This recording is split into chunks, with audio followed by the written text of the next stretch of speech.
I see those big, bright, shiny red trucks just a-trucking down the road. Those big, bright, shiny red trucks just a-looking for another load. Well, it's a family tradition, any Rocky Mountain day. Our fathers before us showed us the way. We work for asphalt cowboys and concrete kings, but that's never been a problem, cause we got diesel in our veins. We've got diesel in our veins. I see those big, bright, shiny red trucks that just a trucking down. What's up, JFW family? Welcome back to the Channel 23 podcast. The purpose of this podcast is to reach out and touch the fleet, to engage and inform everyone with all things JFW. Welcome back, Brother Jim and Brother Dave. Hi, everybody. Yep. Little light in the studio today. It's just us three. Super Dave is on vacation. Don't you worry, though. He gave us a high road hauling. He didn't leave us hanging. So High road up. high road up. Let's say the pledge and get into it. All right. I pledge allegiance to the flag of the United States of America and to the republic for which it stands, one nation, under God, indivisible, with liberty and justice for all. Father God, we thank you for the opportunity to go out and do some trucking today. We pray for the safety of our fleet, all of their families, and all the other families and individuals we come across on the road today. We pray for patience and the making of good, safe decisions. We pray to be accident-free, and then we all make it back to the comfort of our homes this evening. We pray for healing and 100% recovery for all of our JFW family members that are ill. No matter what, we trust you, God, and it's in Jesus' name we pray. Amen. Speaking of the trucker prayer, I want to read Lori McCoy's thank you letter that we got. Appreciate you bringing this in, Jim. Sure. It says, Dearest JFW family, you all prayed for me as I was battling cancer, and your prayers were answered. Being cancer-free and knowing that wonderful people at JFW sincerely care are the absolute best birthday gifts I could have received. Thank you so very much, Lori McCoy. I mean, that's awesome. Yeah. That just really warms my heart. That's a birthday gift. Yeah. Right? Yeah, no matter. Literally, right? Congratulations, Lori. We are so glad that you are cancer-free and you beat it, and we just pray that, you just stay that way. Stays that way, Yep. Never absolutely. comes back. You live a long, healthy life. Same thing for Rico. I mean, he's battling for right Rico. now. So Yep. Haven't Yeah. talked to you for a while, Rico. I hope things are going well. Honestly, the JFW family is just getting hit. Yeah, beat up lately. There's just a lot of people sick, and I mean really sick, you know what I mean? Or, the things that go on, with 140 average employees here, and all of their families, and, there's good things. There's births, there's marriages, there's people buying homes, but unfortunately there's deaths, there's divorce, there's sickness, and it's just a really tough season for our family. Yeah. So.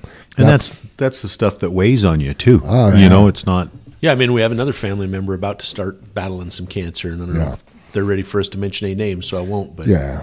it's going to be a battle. Crazy, yeah. That just kind of really just took the wind out of me a little bit yesterday. Yeah, did. Another one. Right. So, as a reminder, anything you hear on today's podcast is not JFW's opinion. It's just the men in this room's expressed opinions. So, don't sue us. Don't email us. Well, you could email us, but whatever. You can complain about our opinion. Is that what you mean on email? You can. Email our HR department. Should I give her email address? No. Is that h.r.at.jfwtrucking.com? That's fake, you guys. I don't care at jfwtrucking.com. Just kidding. It's just an opinion, right? Just it's just some talk. Yeah. And if you don't like our opinions, we'd be willing to sit in a room with you, and, it's no big deal. Yeah. We have friends that don't share our opinions. Right. Absolutely. Absolutely. And how do you educate yourself? You hear other people's opinions, Yeah. right? I mean, I've sure been swayed by some people, and like I didn't look at it from that point of view or that angle, or wow, you're right. You know what I mean? They say opinions are like whatever. Everyone's got one, right? Yep. But Some are stinky and smelly, and some are pretty nice. Yeah, but having opinions of people that you respect, whether they're different opinion than yours or not, is helpful. We learn that every week in the steering committee. Yeah, absolutely. Yeah, I mean, it's really black and white. Here's what we should be doing. And then, somebody comes along like, actually, it's blue, and we should be doing this. And it's like, holy crap, that's a good idea. Yeah. Right? Yeah, but that's back to that, one person's thoughts, or it's always better to have two people in the room, even if one's a meathead. Right. You know what I mean? Because it just helps. Yeah, no doubt. Well, episode 100 was a big hit. That was the Eric Zerbriggen episode. It had 844 downloads in its first week. You know what that did for us? We are at 50.3 thousand total downloads. Ooh, that's awesome. Yeah. That's awesome. That's some high road hauling right there. Yep. 218 followers. Can you believe some podcasts get 50,000 downloads in one episode? That's crazy. Yeah, that's right? That's a fan base, huh? That's crazy. Weeks. Yeah. But we're going to syndication now, right, though? Is that what after the 100th episode, we get syndicated? Absolutely. Or what Does that mean we get paid now? Yeah. Oh, I still need I forgot. I wanted to bring up the $5 for the challenge coin pig. I left it in the truck again. But don't you worry, Mikey. I'm going to pay up. You seem concerned. I think once we got to the 50,000, they notified Joe Rogan. Oh, yeah. He did call me. Yeah, did he? And offered a congrats. Cool. Ask for some tips. So. Oh, funny. All right, since we're so funny and joking, it's time for the dad joke challenge. Who wants to go first? Brother Dave, I know you've been practicing. Oh, man, I haven't practiced nearly enough, so I'll try and get through this. But anyway, Mike Tyson and Chris Hemsworth were working out, and it was a brutal workout. I mean, they just took it to the house. I mean, both of them going at it, and Mike Tyson's no young man. And anyway, when they were finished working out, do you know what Mike Tyson told Chris Hemsworth? It would help if I knew who that was. An actor, an Australian actor. You'll get it when I do the punchline. Oh, okay. Mike Tyson told him, he was like, "Hey, you better take them Advil, because tomorrow you're going to be pretty Thor." Thor. Got it. Oh, that was awesome, wasn't it? I don't know if the voice was more painful or the joke. His impressions are usually pretty good. That was a pretty weak Mike Tyson, but I did the best I could. Oh, man. Boy, they used to make fun of that with old Mike, huh? Such a tough guy and his high voice and stuff. Yep. Yeah. He made up for it. He did. Nobody made fun of him in front of his face or to his face, right? Not in the ring, Yep. right? Yeah, exactly. So I know as we get farther into the podcast here, we're going to talk about paying attention and being engaged. So I got a little joke to go along with that about paying attention. So a group of first-year medical students are gathered around a table with a naked cadaver on it. Their instructor motions for them to come close for their first 3 lessons of medical school. The first lesson is that you must not be afraid of the human body, alive or dead, he says, as some of the students are visibly uncomfortable. He then holds up a finger and says, you must also possess the strength to do things necessary, even though they make you a little squeamish. He then sticks his finger in the cadaver's anus, follows that up, and he pops his finger into his mouth. Oh, wow. Your turn, he says to all the students. Slowly but surely, all the students stick their finger into the cadaver's anus and then into their mouths. As many are retching and sweating and feeling ill, he then says, the final lesson today is that you must pay attention to the smallest details. You see, I used my index finger for the insertion, but unlike you, I stuck my middle finger in my mouth. Wow. Oh, that's pretty good. Oh, man. I have no jokes, but I have 2 jokes from the fleet. Well, first one will be from Armando Del Val, and it's a true dad joke. What did the sushi say to the bean? To the bean? Yeah. Sushi and beans. Yeah. Huh? No, I'm sorry. What did the sushi say to the bee? To the bee, Yeah. like Bumblebee. Yeah. Wasabi. Oh, that is a great dad joke. That's And then funny. Steve Jackson, he always comes through. Not really dad jokes, kind of pushing the envelope, but still could be told. So he texted me the other day, and like, you don't know it's a joke. Like, it just starts off with the joke. Yeah. He says, hey, my wife asked me for a divorce. She says I'm un-American. And right away, I'm like, he's one of the most American people I know. And then he says, I saw that coming from a kilometer away. I've seen that one before, Jan. That's a cute one. Oh, that's so funny. That is, yeah. Oh, man, I am dropping They the use ball. that in Europe all the time. I've been European. doing that in Europe for years. They've been European. Well, I am slacking. We have 4 new employees this week. 2 of them are going to be mentioned on the podcast. Steve Munoz and Tommy Trujillo, welcome to the fleet. Actually, I know the other ones. The other one is Yael and Jose. There you go. Welcome Great. to the fleet. Nice. Yeah, welcome you guys. Yeah, Glad to have you. They're next door going through orientation with JR today, huh? Yep, Perfect. Absolutely. Always throws me off on Wednesday for orientation. Right. It's like, Isn't it? Right. Yeah, and I think Dave added too, right? I mean, middle of the week kind of stuff. yeah. So check this out, and this is Yael. He JL is how JL. Super Dave said how he wants it pronounced. And then he, right? So JR says it, and Dave's like, no, he wants it pronounced JL. And I'm like, okay, it doesn't look like that. JR probably knows. Anyway, this young man came for an interview, and Dave usually doesn't offer jobs at the table because he wants people to go home and think about it. Well, this guy bought a one-way ticket from Florida. He's not going home to talk about it. Like, he was pretty. He was here for the job. He flew in for the job and isn't going back home. Wow. Crazy. Wow. So welcome to the fleet, guys. Yeah, absolutely. No anniversaries this week, but we do have birthdays. And we got Dale Boyce, Mike Cisneros, and Arturo Mendoza all had a birthday on Monday. Happy birthday, Yeah, gentlemen. Happy birthday, you guys. everybody. Family birthday celebrations. Monique Dean has a birthday today. And Anai Partida, which is Oswaldo's wife, her birthday is this Saturday. Nice. Yeah, Happy birthday, ladies. Yep. And then we received a nice card from Jesse Rodelbaugh's wife, Rachel. She says, Dear JFW family, just a quick note to thank you for your support for myself and my singing family with the Northland Chorale. It is not easy to get any kind of support for the local theater that is not based around you, so you all willing to talk about us on the podcast and the flyers in the office and the trucks is amazing. Everyone in the group was so excited to hear about it. I cannot thank you enough for just that alone. That's so cool. Yeah, that is very nice. Yep. Awesome. Shout outs.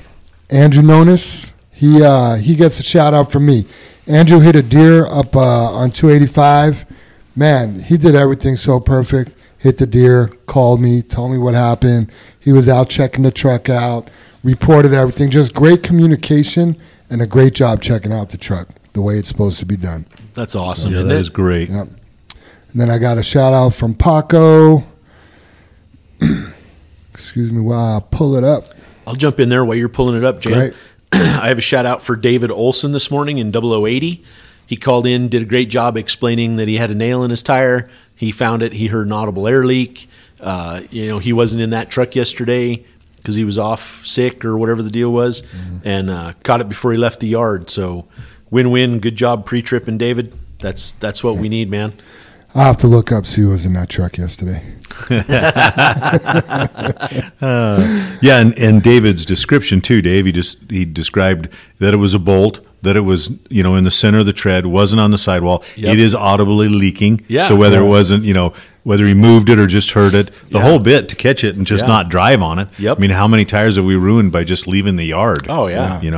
And then you ask him about the light just to make sure, Yep. and he said it was on, went off, came back on, and then remained on. Yep. So he knew the cycle of it. So he knew there was a problem. Yeah, it was good stuff. And David, how long has he been here? Do you know, Jim? He might be a 90-day, Yeah. 4-month Well, guy. he's- You know what I mean? That's awesome. Yeah, Yeah. he's paying attention. It's He is. good. It's good Yeah. stuff. Good guy. All right, Paco wanted to give a shout out to Mr. Dan 0069. A couple weeks ago, I was behind him coming back from Fair Play with 31 tons. I was going to pass him and decided to just follow him instead at his speed. That time was the fewest times I've ever used my brakes. I can say I counted like 4 times where I might have tapped them a little, and that was almost the whole way. Good and cautious driver that he is. P.S.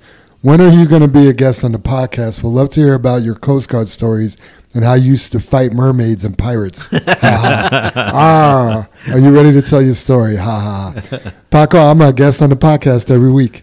And my Coast Guard stories are over 20 years old there, but I appreciate that. All right. Any other shout outs, guys? Yeah, I'm just got to do a generic one, and we're talking about David there paying attention, and as we get into the discussion here, paying attention or being engaged. And I said this morning when we were talking about different stuff, and we've talked about the story about hitting the gate, once, and then we really concentrate on that one person. When there's 5,000 times we've missed the gate, right? You guys, we've all talked about that, and that's kind of like this, we have so many people that are engaged in paying attention, and maybe they don't get the shout out, that silent warrior, those kind of people. So just this morning, thank you for, being engaged. One of the things we're going to talk about is we switched to Toro here, and we sent out emails. We talked about it for 2 weeks on the podcast. It was talked about on the radio and everything. And Tuesday of this week or Monday this week, we had several people ask, "What's Toro and what is it and how do you run it?" And it's just a little disheartening because I don't know how the people that I'm glad you asked and found out, right? That's the first thing. But for us not really be upset, but just be disheartened when you've done everything you can to communicate with everybody and it's still not enough. That's just a little bit of a letdown. Yeah, it's we put so much effort into making things go smoothly around here, to have somebody just have no clue what Toro is, it is frustrating. Right? Absolutely. Yeah, we miss stuff on accident, which is so important, but when we're trying to prevent it, we still miss it. It just really, it's like hitting that gate. Yeah. So thanks for everybody that's engaged. Appreciate that. Yep. I'm just going to piggyback on that and just tell a personal story I've told you guys. So just when I'm getting ready to teach a class, I just do everything in my power to make sure everybody is as informed as possible so they're prepared. Here's a plug, Jim. What if people are here that don't know what class you teach? I teach a defensive handgun concealed carry class, right? There you go. Been doing it for a while, and I've learned some things through the years because if somebody shows up and they don't have their act together, it doesn't just affect them. It affects everybody. You know what I mean? The instructions are very specific, like, hey, make sure you have X, Y, and Z. I want you to have a good day. But it's X, Y, Z, A, B, C. I mean, there's a lot, right? So the emails start going out about a month before class. Hey, here's what you're going to need. And then I ask for some information. Next week, hey, and I just keep feeding them. And as I'm doing it, it's just become a little discouraging even to send emails because somebody's showing up that's not prepared. And it's just like, what do you do? I mean, we got to still do what we do for the other people that are going to be prepared. Yeah. It would be terrible if nobody was prepared. You know what I mean? But yeah, I get it, Jim. It's, we put a lot of work and effort to making sure our fleet is set up for success, for us to remain organized. When people come here and be like, oh, wow, you guys are so organized. How do you do it? Blood, sweat, and tears. Yeah. You know what I mean? Yeah. Go ahead. Yeah, no, and I was just going to ask you, and you kind of used the word, I don't know if I can ask you the right question to get the word out of you, but besides the safety part of it, why are you doing that for everybody? Why does that mean so much to you, Jam? Can you explain what it means to everybody else? And I'm not sure I get you to say the word, but I'm not giving you the right the right clues. Whisper it. No, I'm just kidding. I don't know if I understand why is it important for me for them to be prepared? Not only for you, but for all of them. Because what are you trying to do with that whole class? I'm trying to provide a service, number one. I'm trying to give people an experience. There you go. There's my word. You want them to have the best experience, Jim. Absolutely. This is the same thing we're doing here. Yep. You know, why would you want, because you just mentioned one of the people, didn't show up with a holster. You gave him a holster. Didn't show up with a belt. You had a belt. Then you got down, they couldn't wear the belt because they didn't have belt loops. Right. And you're like. And in those emails, in 3 of the 4 emails I send out, make sure you have a pants or shorts with belt loops and a sturdy belt. That's in there 3 times. And for somebody to show up, I don't have a belt. I don't have, first of all, dude, why are you wearing capris? You know what I mean? I mean, there's just so many people that go through life clueless, though. Right. You know Not what I mean? paying attention. Yeah. Yeah. And you know what? The way they do one thing is the way they do everything. Yep. They probably don't know about a lot of things that are going on. And Right. you know what? The attitude's probably just like, not my problem. Yeah. Yeah, but that's where we're just, we have guests on and we talk about their experiences and what they try to do and all the safety stuff, your small experience with your company, but it's the same message. Right. It just doesn't change, And the thing is, we're not making it up. It's not special to us. Yeah. It's Right. everybody. Don't you agree, though, the people that we have on, I mean, we have a relationship with those people, and they're successful for a reason? There are people. There are people, Yeah. right? Yeah. Yeah. Canelo was laughing at me the other day. I was dealing with Great West, and the guy taking the information on an accident, he was just great. I've dealt with enough of these people now where I could tell who's good and who's not. And this guy, he was just on the money. And when I was saying goodbye, I was like, Nathan, you're my people. You know what I mean? You're my people. So Oswaldo was laughing. And then I had another call. I don't know if it was the same day or not, but this girl was just almost impossible for me to deal with. And I looked at Oswaldo. I was like, she's not my people. And then it was like, Yeah. the aha moment. Right. So. Yeah, and that one video, Dave, because he asks how you living. Yeah. Those people, our people, are living. Yeah. Because Absolutely. they're either bringing the best experience to themselves, their family, or to others like you, Jim. And that's the reason they're our people. Yep. Just so you know, you guys are my people. Thank you. Nice. You too. I'm buddy. hoping to be your people. Ditto, Jan. Yeah, that's the shout out here too, Jim, because we have so many people here that are our people, and that's what makes us special. But the few that and it could be just an off day. It's not like I don't make mistakes, but you can't hit that gate. I'll be your people tomorrow. I'm not your people today. But yeah, I mean, when you look, we started using this term "high road up," right? And that's almost like saying you're my people. Like Right. if one of the people on the steering committee looks at you and we're like, "Hey, high road up," it's like we know we're people. Yeah. Yeah. Yeah, I didn't know if we needed to send something out on that, and we have our creed and all our stuff, but that high road up, and I was waiting for somebody to ask us about that, Right. But if you just take Super Dave's High Road Holland, that's what High Road Up is. Yep. I mean, week after week, he gives you some kind of pointer to be better, and some of the stories are just so amazing. Absolutely. Shout out to Jack Oquendo Mejia. We were going back and forth, and he signed off on a text message, "High road up."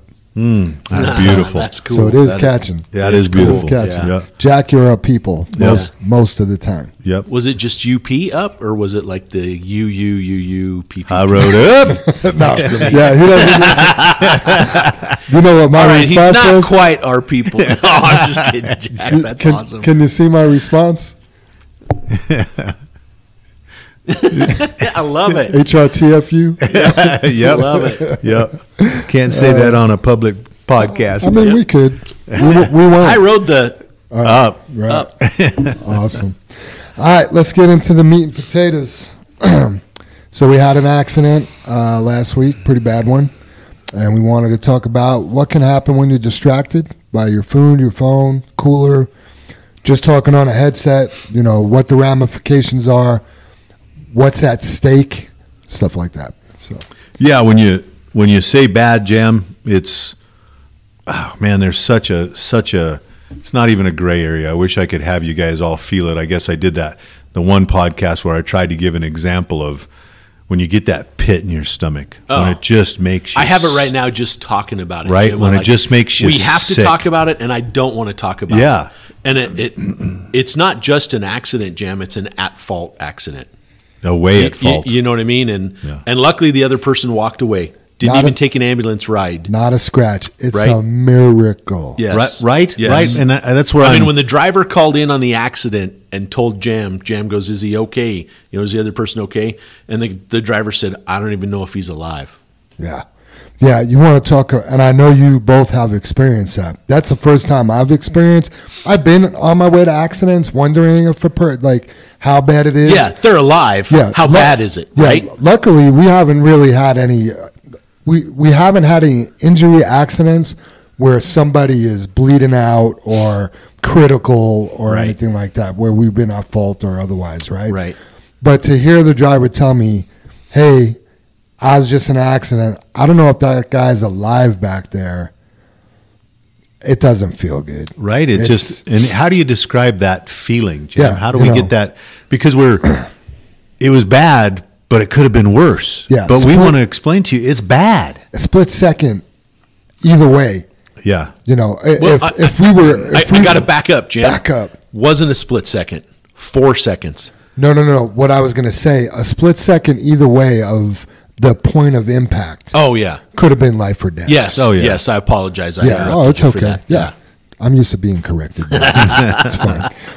Yeah. A split second earlier, yeah, the guy would have went under the trailer. Yeah. Right. A split second later, we would have hit him on his door. Yes. You know what I mean? And Yeah. it's just, yeah. So to help everybody out, we ran a red light, you guys. Yep. We ran it was red. It wasn't yellow. It wasn't stale. It didn't- wasn't nothing. It didn't just turn. It just didn't turn. Yeah. We ran a red light. that was and- red for a long time. and 4 the pe- seconds at least in the video. Yep. And the people from the other side, the people that had the right of way, started to leave through the intersection and go straight through it. And we, luckily, like Jam's tried to explain, the split second is we were far enough through the intersection that person ran into the side of us. But if we would have T-boned him, like you said, a second earlier, half a second, and hit the car in the driver's door, we would have killed that person. We were loaded. We were 70 miles an hour. We were just everything about it is so horrible, and you watch the video, and we can't share the video until things are settled. But we ran a red light, you guys. We demolished the fence on this one.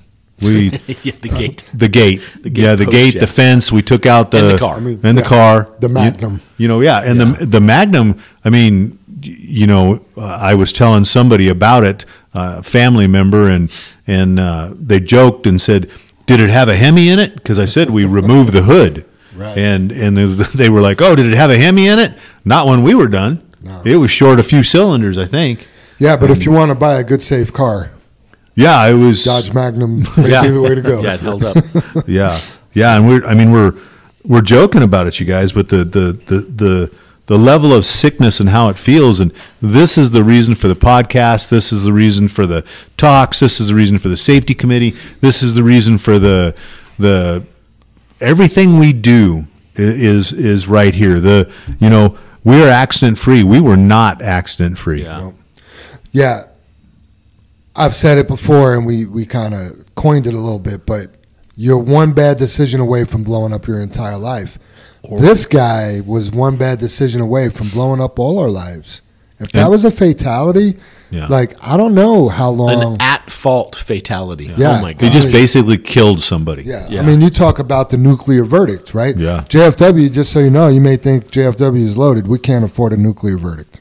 No one can. No one Yeah, can. no one That's can. why it's That's- nuclear. It's, exactly. It's done. it's science. Life is over as you know Yeah. it. That's Anything nuclear. that you have, give it to this person's family. Yeah. You know what I mean? And what does that do to the 140 families here at JFW? Gone. Some of you will move on without a beat, and but who likes to work here? I feel like most people enjoy this job. We've created something here where people want to work here. you know, and we fight and we fight and we fight to get things to be done a certain way, especially the safety stuff. When we talk about don't be distracted, we would talk about watch your speeds, slow down before you hit an intersection.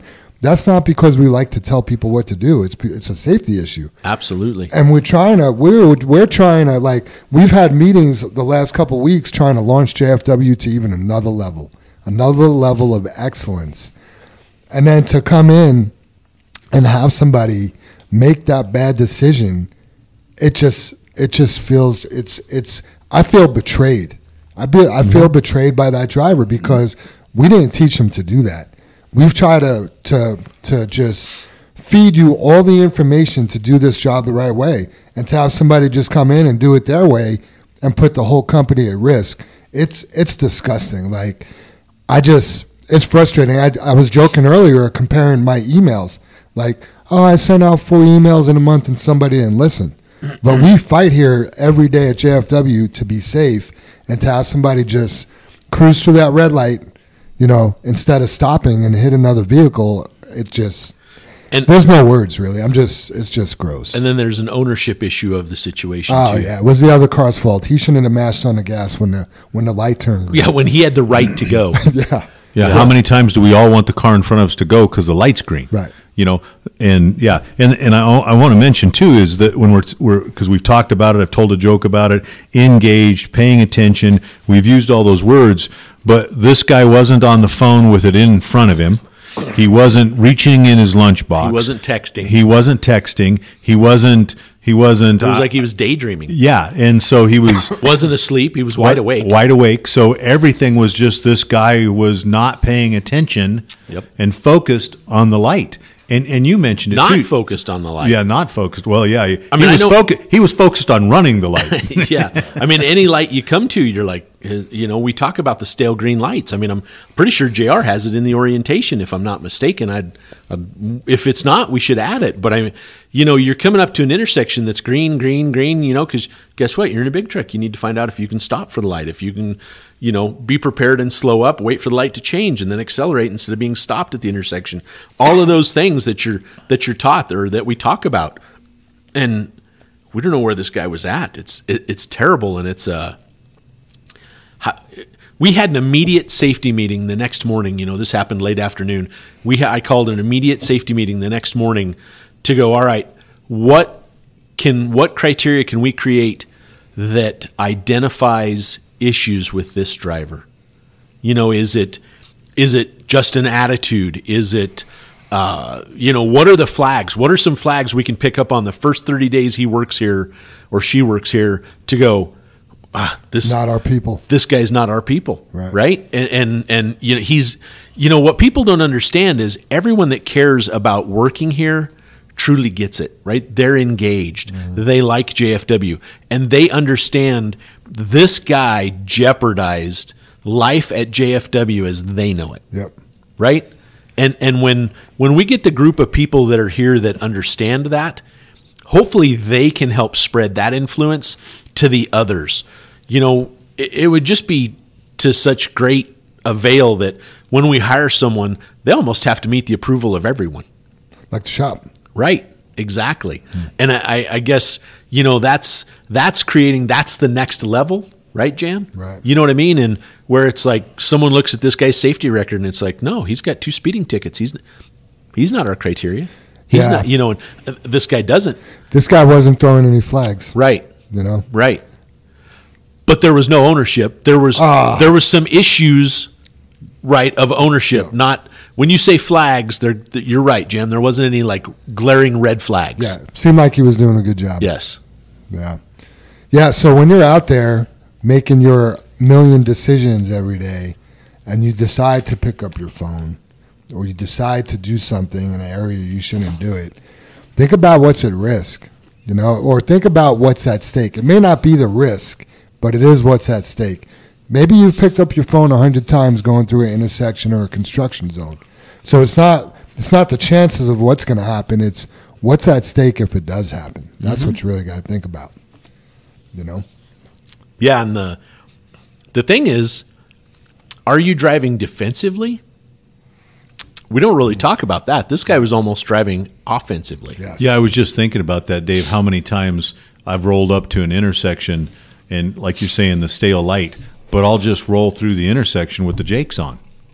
It just before the intersection, you just hit the Jakes, and you just slow up, or you just let off the fuel and the Jakes come on. But instead of running at it at 65 right through the intersection, maybe you run through it at 60 and you're aware of what's going on. Yeah. It just gives you that whatever that time might be, one more second, half a second of going, what's going on? I'm not blasting through the intersection. There's just that controlling the situation, and you need to control every single minute of every day you're driving that truck. Yep. You need to be the one in control. When you're not in control, bad shit happens. That's just how it works. Yeah, yesterday, driving up to Fry, I ran one load yesterday. Driving up to Fry, I got into that. Back when you used to drive? Back when I used to drive. Yesterday? Back in the day. And I was a little rusty. Not gonna lie, I was a little rusty. Right? I took a couple loads last week or the week before, and then yesterday. I haven't been to Fry in so long. I didn't remember what channel they were on. I had to call my lifeline. Shout out to Troy Hunt. But anyway, going through that construction zone where we had we'll call it mirror to mirror incident with another big truck. That's tight. You're right. I was just It is tight. I got in there, and I wasn't in the left lane, and I was just like, this is tight. Like, Right. I definitely wanted to keep everybody away from me going through there because you mentioned the deep grooves in the road. Yeah. It's tight. The whole thing. It was just like, this is an accident waiting to happen. I mean, there's no passing signs. No passing through that, everywhere. Right? Yeah. People were passing me, big trucks. Just Yeah. boom, I get it. boom. I get it. But I mean, that's so deceiving because it says no passing. But what do you do when you enter it and there's a car next to you? I mean, you can't. There's cars on both sides or always on the left. You know what I mean? Unless you just happen to hit that strange time of day where there's no vehicle next to you. But you're always next to something is what I'm getting at. Well, no passing, though. Right? So let's say the three of us all hit that. It's 3 lanes. We all hit it. You're on the left. You're in the middle. I'm in the right. And then Jim's slowing down. Like, you're gone. We ain't going to see you no more. Jim slows down where I either got to slow down with him or pass him. Slow down with him. Yeah. Yeah. No? Yeah, that was... I guess that's what I mean. You can't. Our guys know to be in that right lane. Right. That way there's only one side they're watching or one side that can be hit by another four-wheeler instead of both sides. Right. Right? And they're aware of it. They're prepared to go through that. Right? They know, hey, this is a bad little spot. I'm not going to be drinking. I'm not going to be on the phone. I'm not going to be texting. I'm not going to be balancing my lunch on my lap. You know what I mean? I'm not going to be drinking. I have to have 2 hands on the wheel, both eyes on the road, looking at both mirrors. You know what I mean? That's one of those areas we need to be wide awake going through, vigilant. Yeah, the accident we had last week, I didn't say to anybody, but I got a kick out of it because the slow truck that we were trying to get around and that we did pass, we passed him, or we got in the wrong lane, left lane. We passed him. We hit the mirror of the other truck. We're having to get over and pull over because now we've had an accident. And the truck we passed is in the video going past us, just on up the hill, minding his own business, going on his way. And you're like, he'll be hours ahead of you. Yep. Just because you couldn't wait. Yep. You had, hit the mirror and everything else. And I mean, if I was that guy on that other truck, I'd been laughing at you. Go, oh, there's one of our brethren. He's an asshole. He could have just stayed behind me and cruised up the hill. Yep. Not our people. Luckily, though, we did have an opportunity to meet with that driver and coach him up a little bit. But he's also self-coaching and self-implementing some things to make him a better driver. We were prepared to let him go, but he pleaded his case, and I believe he's gonna rise to the top. So he knows what to do. he knows what to do. And we got faith in him, right? You know what I mean? We're behind him. We have support for him. And ultimately, he was engaged. Absolutely. Oh, yeah. We've done all we can do by showing our support, by giving our guidance, all of that. It's in his hands now. Yeah. Right? We've given him the foundation to stand on and the knowledge to move forward. It's up to him to build his house. You want to grow? Right? Or not? Absolutely. Right? One thing he brought up that I think kind of raised all of our eyebrows in an interesting way, like, oh, wow, he's never been at a company like JFW before. The last truck that he drove all the trucks in the fleet, he said, none of the speedometers even worked. You know, he was working for a small independent place, and it was like, go get more loads, go get more loads, go get more loads. We'll tell people to get a load, right? You got to get another one. Yeah. But we never look at your paycheck or look at the production of the truck like, hey, your truck only made X, Y, and Z last week. You need to go make more money. Yeah. You know, if you got to pass people in a construction zone, do it. Yeah. You know, we're not pushing people for production. We've never condoned that. Have we? Safety first. We do push for safety. You know, and what's the first thing we always tell everyone? 2 words. Anyone that we've ran into that we have problems with, we tell people, I don't want to say every morning here in the parking lot because I do think it's gotten better. Oh, slow down. Absolutely. Slow down. You know, and in every incident we have, if you do that, it eliminates it. Yeah. Yep. You know what I Yeah. mean? That we're back to that Cadillac and that chilling out, that just being relaxed, doing your job. It's easy instead of being high key, you know, intense, driving as hard as you get. I mean, it's like exhausting just talking about it, I used to be that guy. It sucks. right? It sucks. Right? I'll even get sucked. I mean, I've talked about it. You'll get sucked in sometimes by accident. Oh, yeah. You know, like, wow, I just got out in the left lane to pass this car, and holy shit, there's five trucks trying to pass me now. Yep. Well, I got to keep going. You know what I mean? Yep. And now Yeah. you're speeding. You're the speeding leader until you can move over and get out of the way. Yeah. Like, it's not good. Yeah, Yeah. I think that thank you that Paco sent, or the shout out Paco sent out to Dan. I think he recognized that going down the hill. Yeah. You know, can it be done a little bit different in a safe manner? Sure, but that had to probably be one of the easiest rides Paco's taken. Yeah, and Paco's a good driver. Yeah, Paco's, absolutely. You know, Absolutely. Yeah. Top notch. Paco's had some accidents not at fault where He saved his people's reaction Yes. saved lives. Yes. You know what I mean? So, Absolutely. you know, for him to give kudos to somebody else, it's not like Yeah. he's brand new. Yeah. So Yeah, just wanted to touch on that too. The driver that, you know, had the accident going up the hill and met with him, and he wrote a great email back to us and things like that. But when you talk about that foundation, Dave, you know, they was at church one time and there was a sermon too, and they were talking about people's foundations, and that one guy that, you know, how you living, and in that video he talks about your foundation too, because you're at your lowest point. Yeah. So I guess I want to make maybe just a weird point about that foundation, and they mentioned it in church, is you can't always be right in the center of your foundation, and that's the strongest. You need to be able to walk clear out to the edge of your foundation, and it be just as strong as the center. Yeah. And that's what we're asking for, that you can walk any place on your foundation, clear out to the edge, and you're going to have the same amount of strength there, whether it's in your faith, your ability to do your job, your relationship with your significant other, your children, whatever. So that's a foundation. Yep. Not just being hiding in the center is the point I want to make. It struck me as That's a good point. you know, great point. large foundation. When you get a big enough foundation and it's solid enough and you're safe on it, you can build a deck that's a cantilever off the edge of your foundation. For some Right? fishing. There you go. Right? Absolutely. And still do the right thing. Still do the right Right? thing. Because it's got a solid foundation under that. Yep. Love it. Yeah. Anything else on the accident?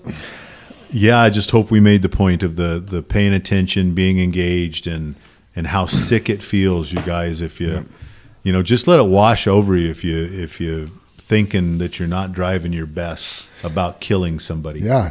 Think about the next time you pick up that phone. This driver wasn't texting, but think about it. If you're one of the people that are on your phone, anything could happen at any time, and it'll happen quick, and it could be the thing that ends you. Yeah, I've had an accident, but I don't know if the person's alive. Right? Yeah. Think Wow. about that. Wow.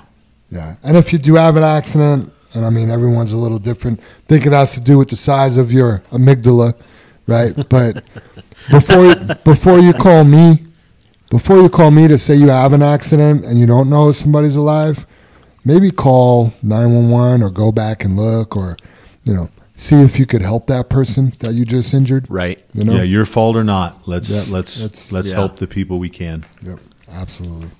All right, well, this brings me to my next point, right? And it's titled Self-Police Next Level, right? So we need help. Nothing. Keep going. I heard a voice out in the hallway, and then you're like, "We need help," and Oh, here I am. it was weird. So we do need help, and occasionally we'll have a driver say something like, "Hey, I'm not mentioning anybody's names or truck numbers, but this is going on," right? Okay, well, until you're ready to name a name or truck number, I'm not really interested in hearing about something that's going on that you want to help, but you don't really want to help, you know?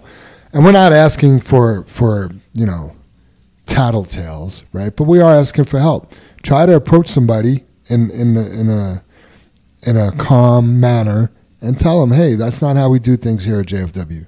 Or if you're not comfortable with that, call me, call JR, Scooby, Kendrick, one of the brothers, Super Dave, let us know so we could address it.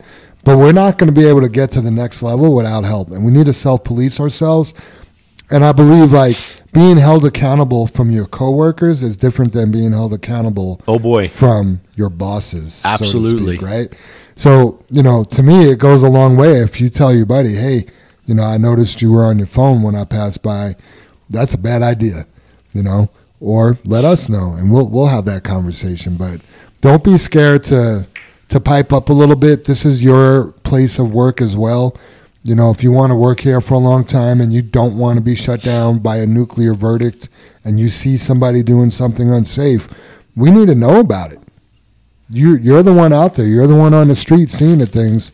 And that is the next bar. That is the next level, Jam. That's how we're going to get to where we want to be. Self-police. And I mean, when you have the courage to say something to someone else, you don't have to be an ass about it. Right. At all. And I think everyone, we just have that train of thought, right? Everyone thinks, somebody's going to be a jerk to me, or he's being a jerk to me, or whatever.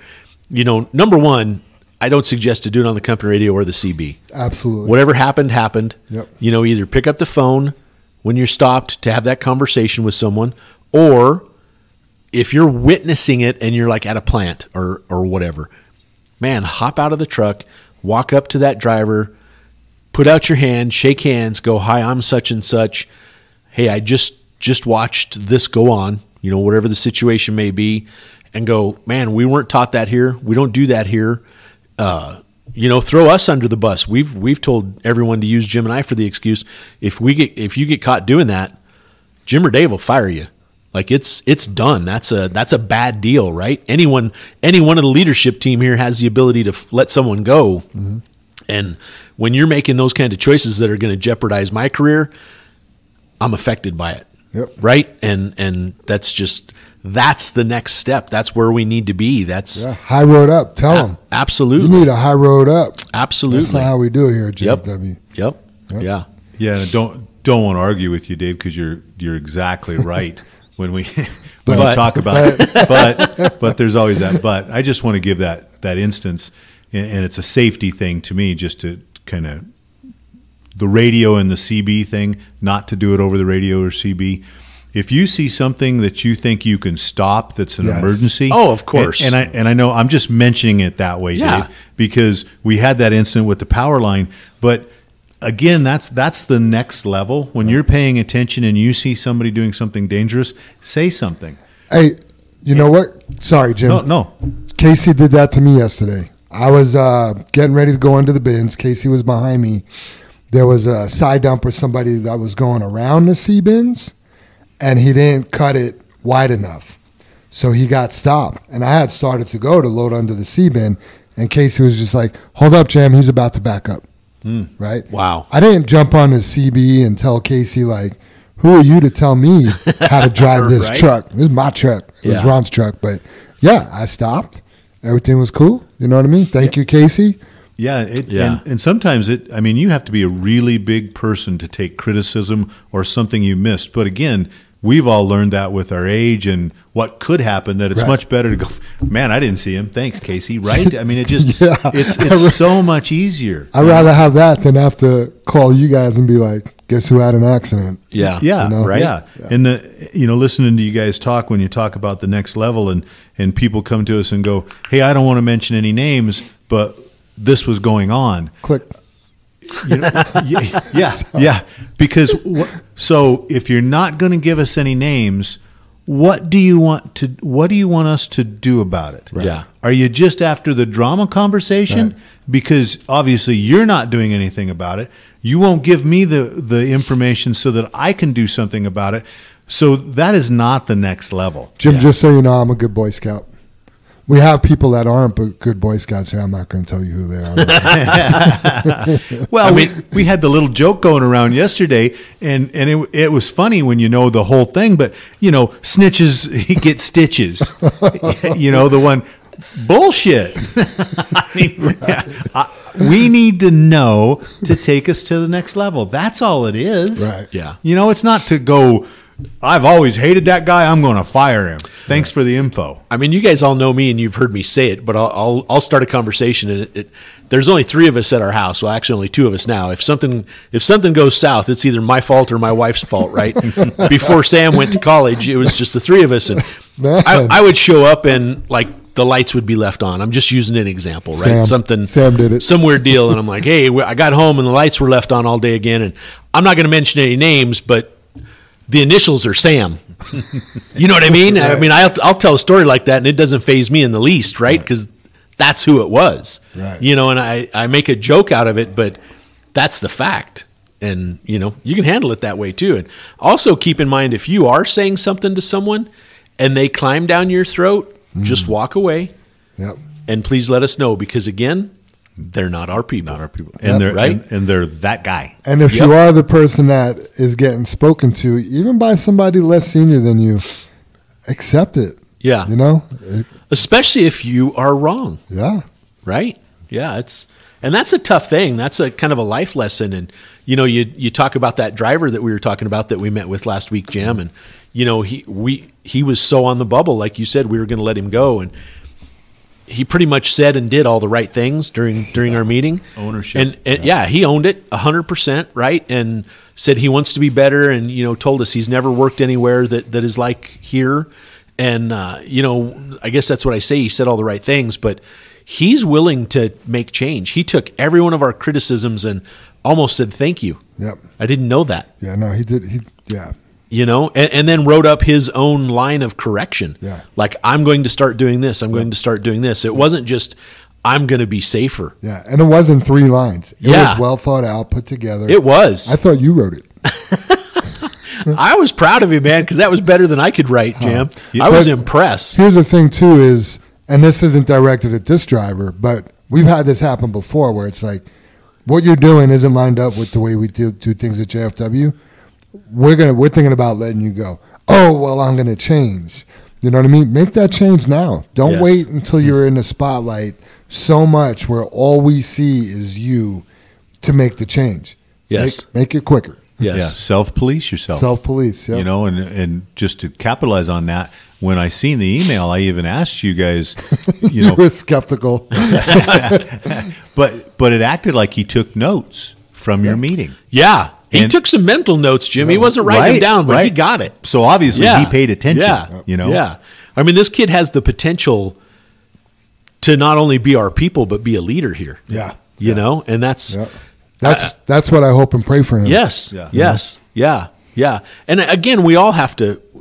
Life is mistakes, right? And again, this is a young guy, Yep. right? He's 24. Yep. He's a young guy. Yep. Got his whole life ahead of him, and I would love to see him make his career here. Yep. Yeah. Because after this experience, I know he's learned a lot. Yep. And he said he's learned more in the 4 months he's worked here than his whole career. Right. Isn't that crazy? Yeah. Yeah. Also has a lot going on in his personal life. You know what I mean? And this is going to be part of my final thoughts, right? But still wants to do a good job, still wants to improve, still wants to be a better person, still wants to be a better driver. He's not letting that all suck him down. You know what I mean? Good. So, Good. if you talk to him, just his personality, you wouldn't know what he's going through.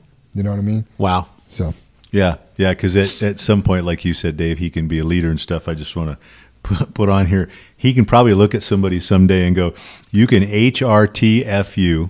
right. And he said, "Because I did. Yeah. Yes. I was there yes. and I experienced it." Testify. Right? Yep. Right? Yeah, that's awesome. 100%. He's been baptized. All right, moving on Toro. We need a Toro. Man, Axon is a thing of the past. I haven't heard somebody say, send me the Oh, man, imagine that. Somebody asked for an Axon. Right. On purpose. But anyway, we've moved over to Toro, which is our new dispatching program. Mm-hmm. It's not an app. It's web. You don't need to put it on your phone. It's web-based. You still need to use your phone, but you don't have to have an app on your phone. You get a text, go to the link, it's on your browser. So anyway, we've been working with Toro. Toro's been great as far as making changes and developing a program custom to what JFW needs are. Yeah, absolutely. Is it perfect today? It's not. No. Will it be perfect? It will be.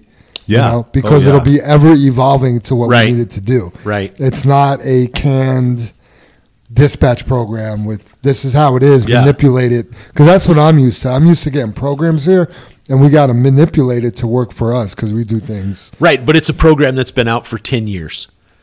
And they just sell it to us, and it's like, it'll do this. Right. It'll do that. Right. And just like you said, Jam, we're having to fit a size 10 foot in a size 9 shoe. Yep. Right? There's something's going to be uncomfortable somewhere. Yep. It could be your heel, it could be your toe. Yep. You may get a blister after walking in it for 4 hours, right? Right. But something's not going to work. It's going to be uncomfortable. Yep. And it seems like every program, I mean, no one has a program for what we do and the way we pay. And I mean, there's we have so many different niches in our industry that no one made that one thing. And this company has come along and they, I don't want to say they backed us in a corner, but they have sold the living poop out of us that they're going to do this and they're going to do that. And they are I'll say a startup. I know you have more information on it, Jim. Yeah, but this program is a startup for them. Yeah. They're a long time tech company in the industry that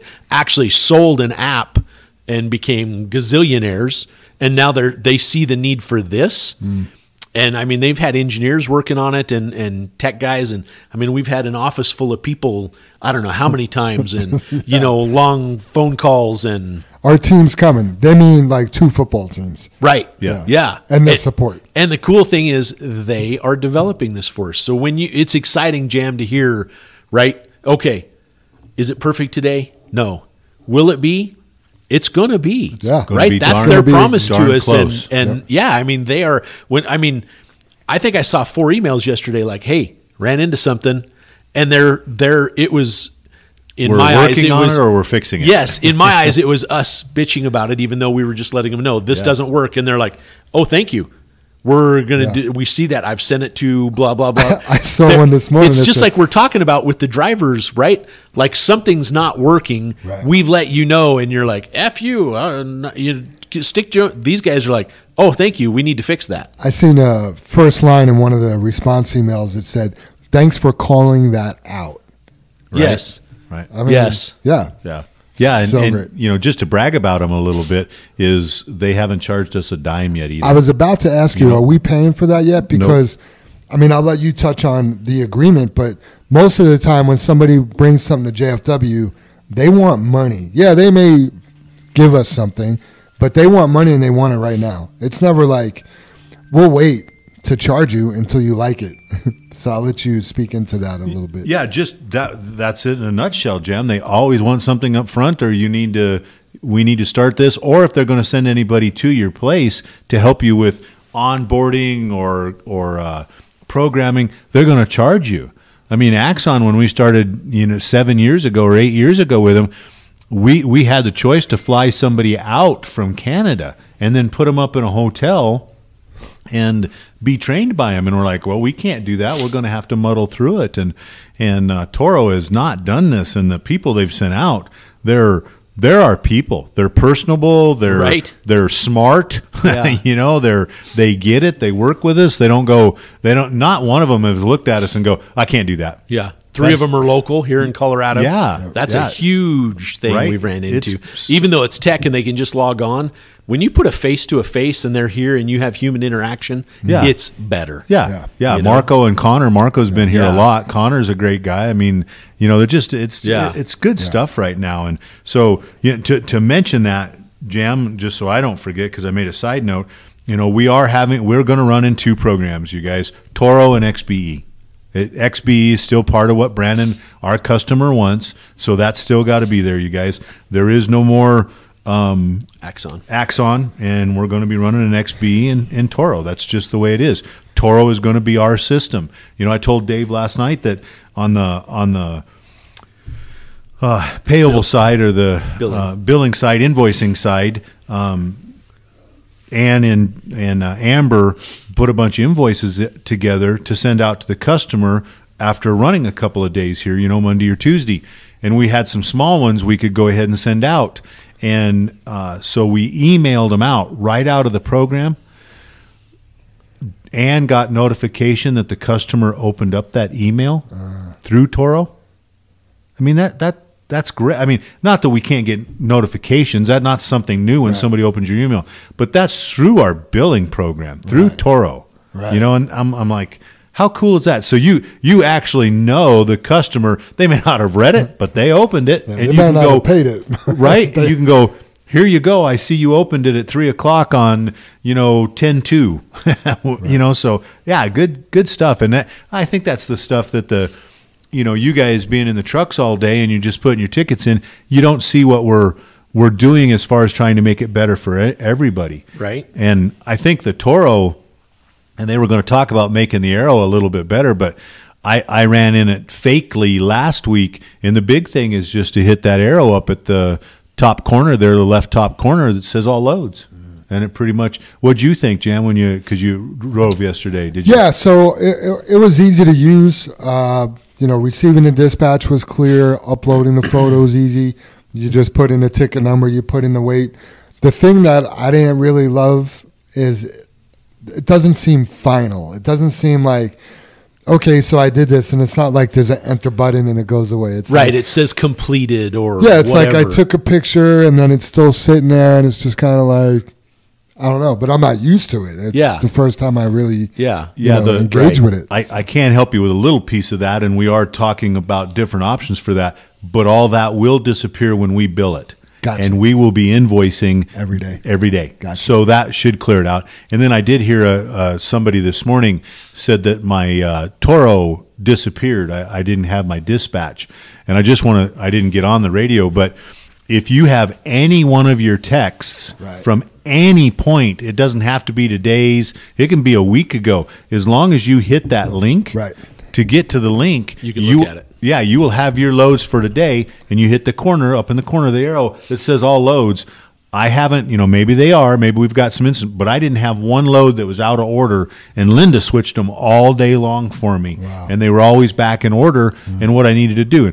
Is there a thing where you have to look at the date, you have to look at the, the material, is dispatch, or are we going to mess up and say, hey, we want you to come out of Morrison to, I don't know, Plant 3? If you see that, question it, right? That we don't do that, right? But everything else in it, I think it's the next step, and they are serious about fixing what we find, Jim. Just like you're saying, hey, maybe the load disappears, so it's final. And I'm not really want to talk on it because I don't do it every day. It just seemed like, am I done? Did I do it? Yeah. You know what I mean? Oh, it's done.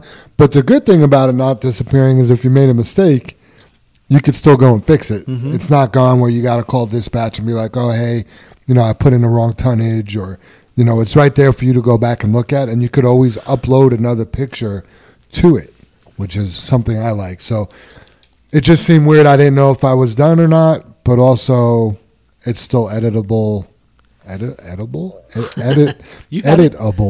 Editable. Yeah, I thought about that last week too, Jim, and I think one of the mistakes I would make is maybe the best thing to do, and I should mention this, is, and it says right here, but every time you get a ticket and get a load, just take a second and load that ticket in.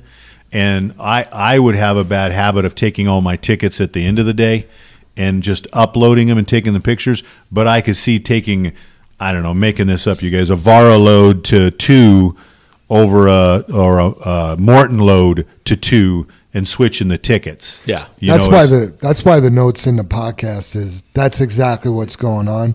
So what I would do is when you go deliver your load, right, before you leave the plant or wherever you're at, I would I would take care of your paperwork. Yeah. Yeah. And we've, I think we've made it as simple as possible where that takes me so long. It really doesn't. Just a picture, the tonnage, the ticket number, and your paperwork's done. Yeah.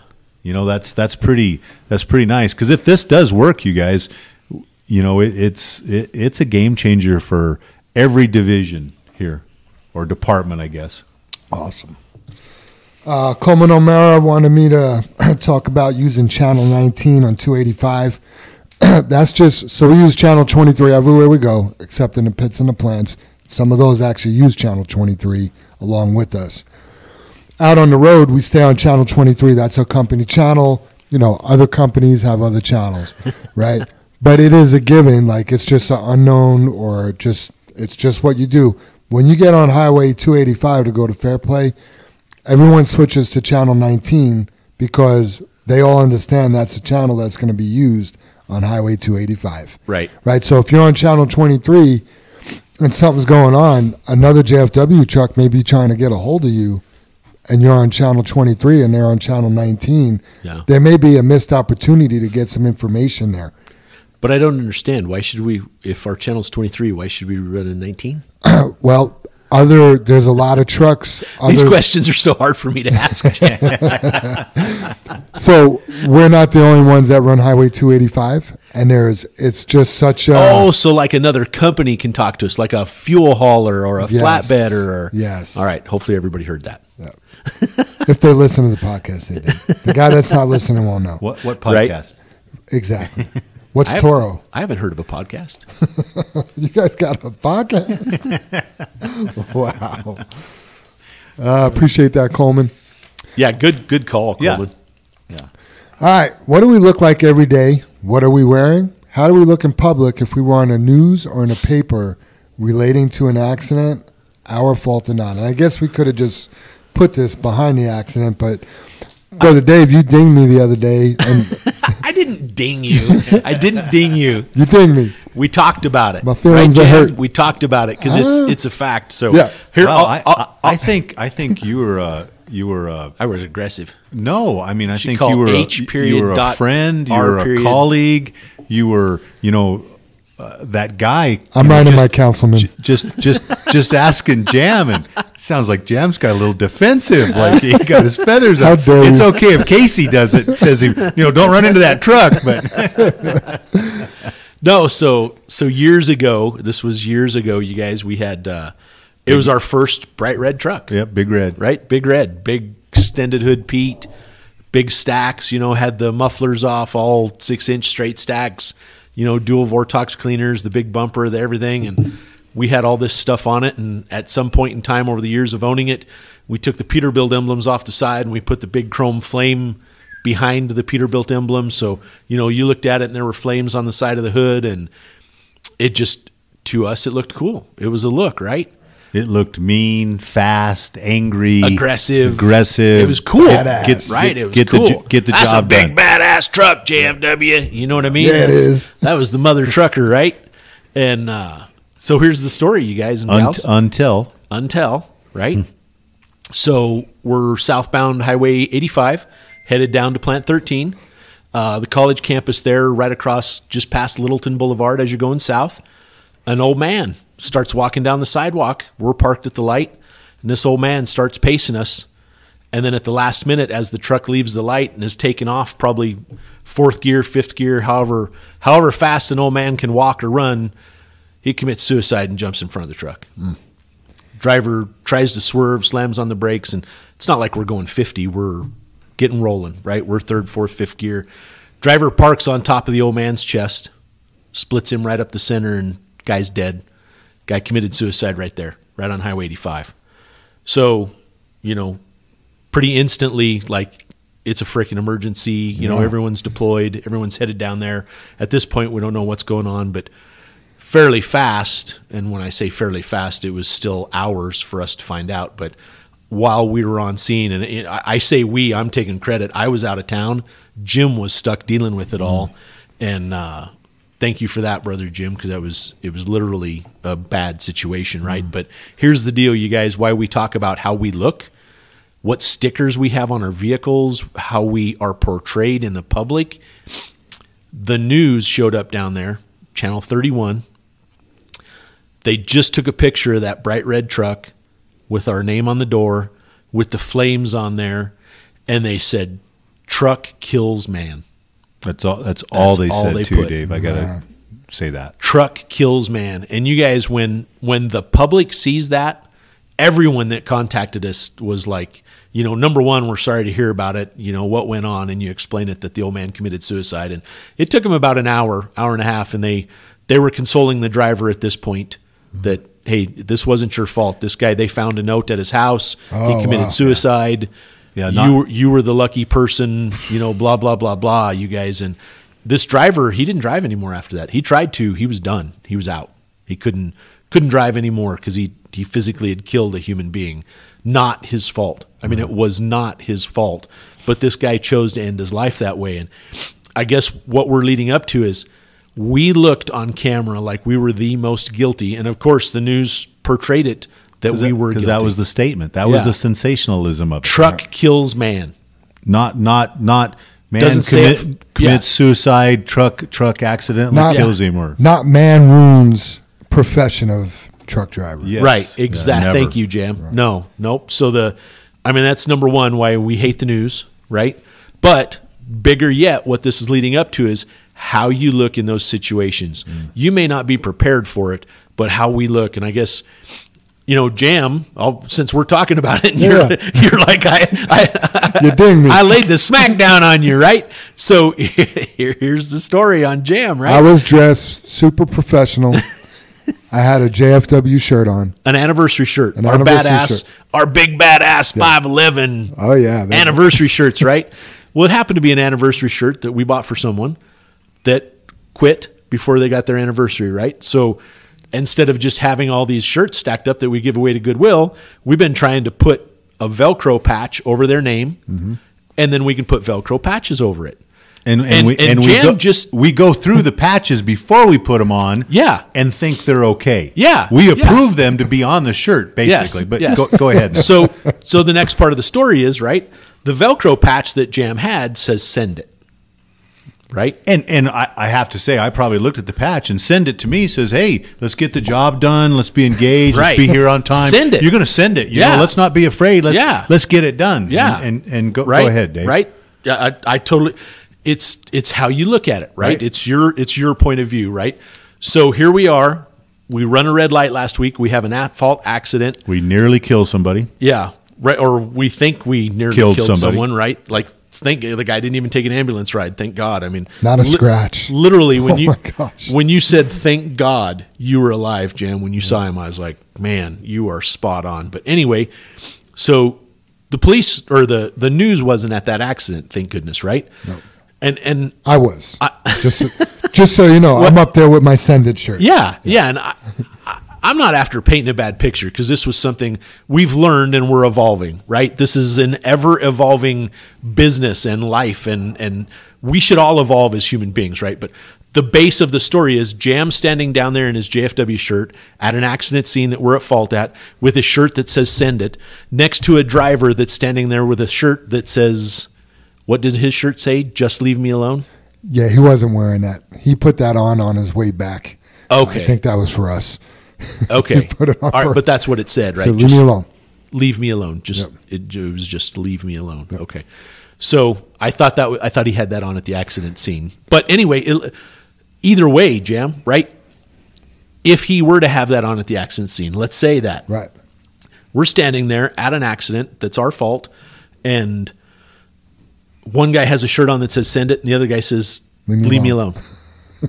Wow. What is that saying to our community? What is that? We talk all the time about being better, about being, we don't hesitate a minute to dog our trucker brethren that, pulls up at the TA and there's 7 trucks in line getting fuel. He can't walk into the restroom and he stands there and he pisses next to the fuel station while he's getting fuel, right? Because he can't walk into the bathroom, right?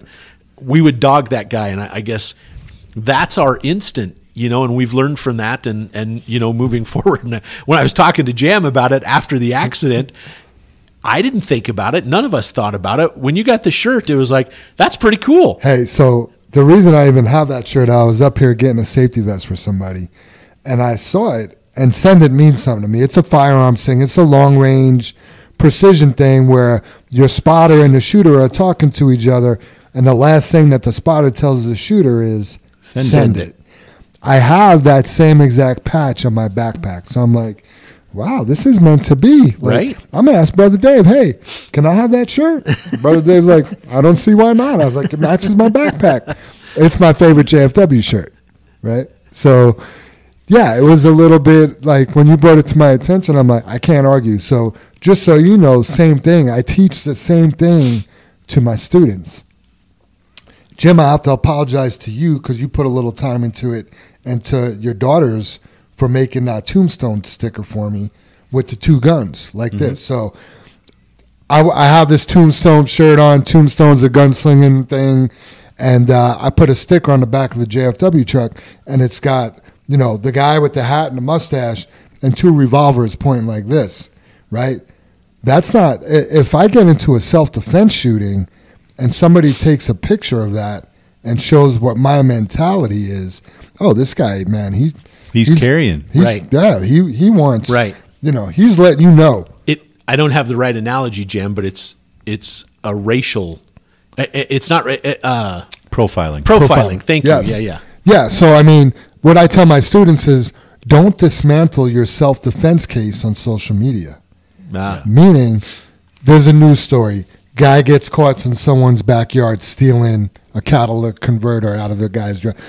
Oh, if that guy does that at my house, we're going to have to call 811. Call before you dig, right?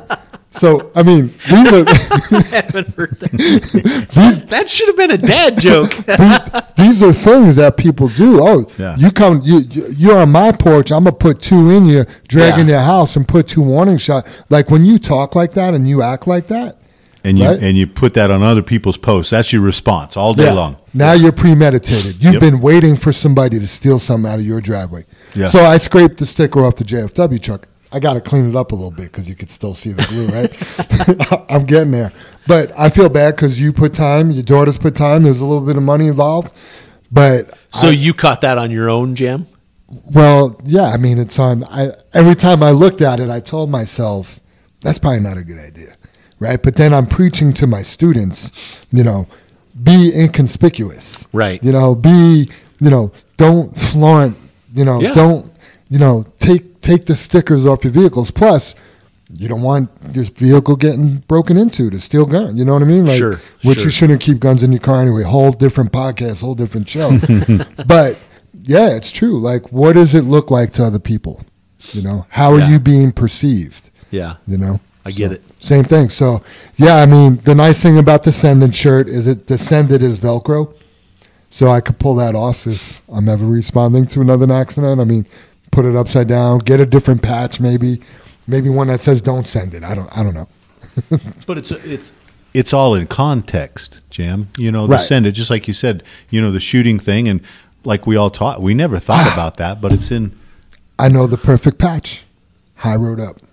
I rode up. Better yeah, we than- should have those made. Just the little ones have them embroidered. Yeah. Yeah, to go back up. Good idea, Jim. Yeah. That's Velcro. on our new T-shirts. Huh?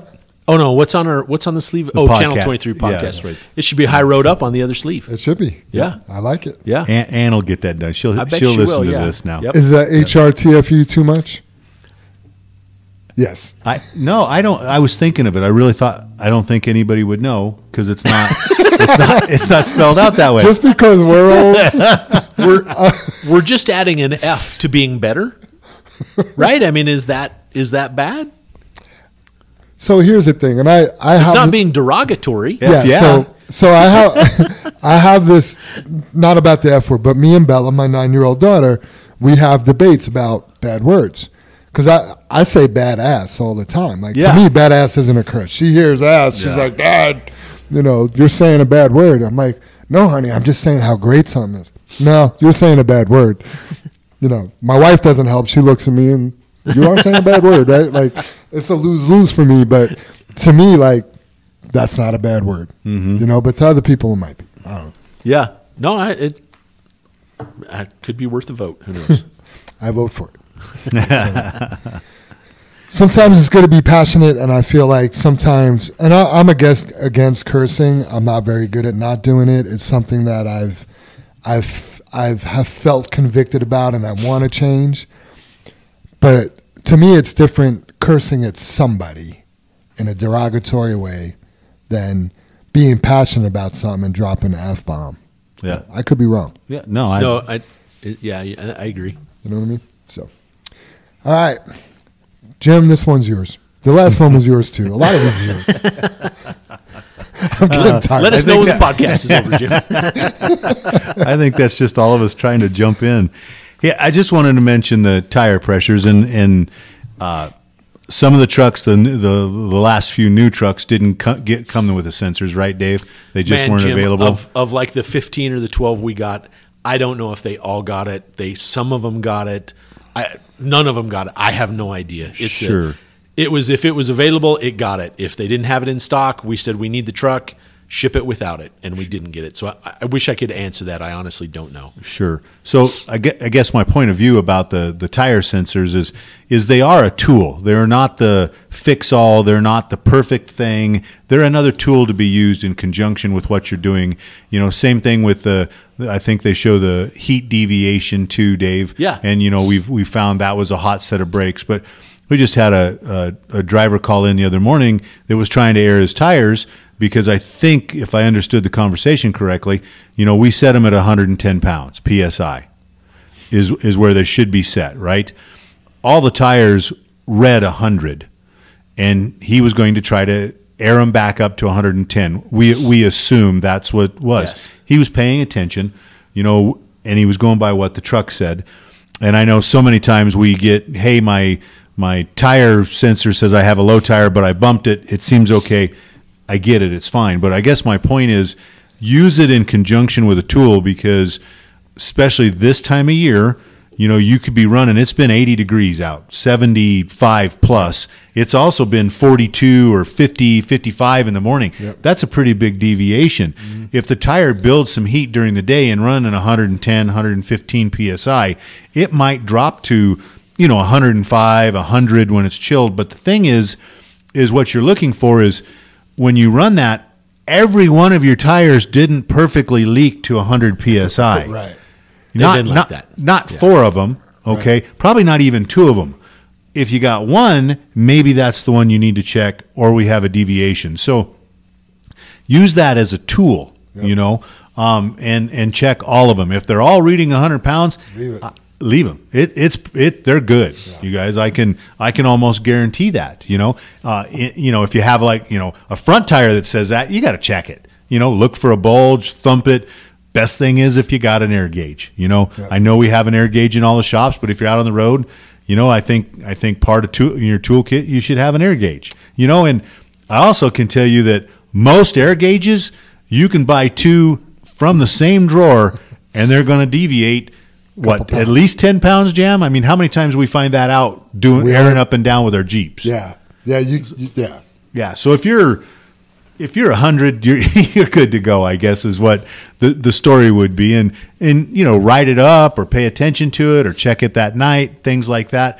And the other thing, too, you guys, if you get a tire that's leaking, it goes to 70 or 50 or 60 or it's not 105, 110, 95. Right. It's got to leak, you guys. It's going to leak overnight to a pressure that's going to stick out. You're going to either thump it and hear that it doesn't match the rest of the tires or put a gauge on it and hey, I'm at 70. Yep. Yeah, the other thing, too, is if you came in this morning and your tires are at 100 and then you came in tomorrow and they're at 100, they're not leaking. If you come in tomorrow, one's at 90 and the rest is still at 100. Yeah. You got a problem. Yeah. Yep. Yeah. That driver, I'm pretty sure it's the same driver.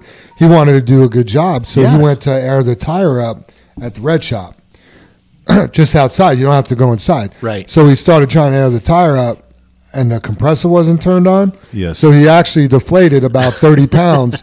So he went from 100, which was fine, to 70, which clearly isn't okay.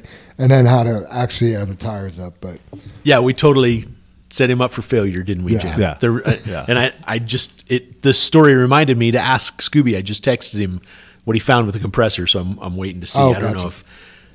know if we're unplugging it at night now, or I don't know. We got to find out. We had a problem with it a week ago, and we're trying to work through it. Yeah. So But kudos for the driver for trying to be Right. proactive and being yet, a Boy Scout. here's checking it out before he left the yard. Great post trip, good pre trip, Yep. good In general- all good intentions. And I'll just right. Yeah, absolutely. I'll just tell you the driver's name is Walter, and I'm telling you this because he's been doing a good job.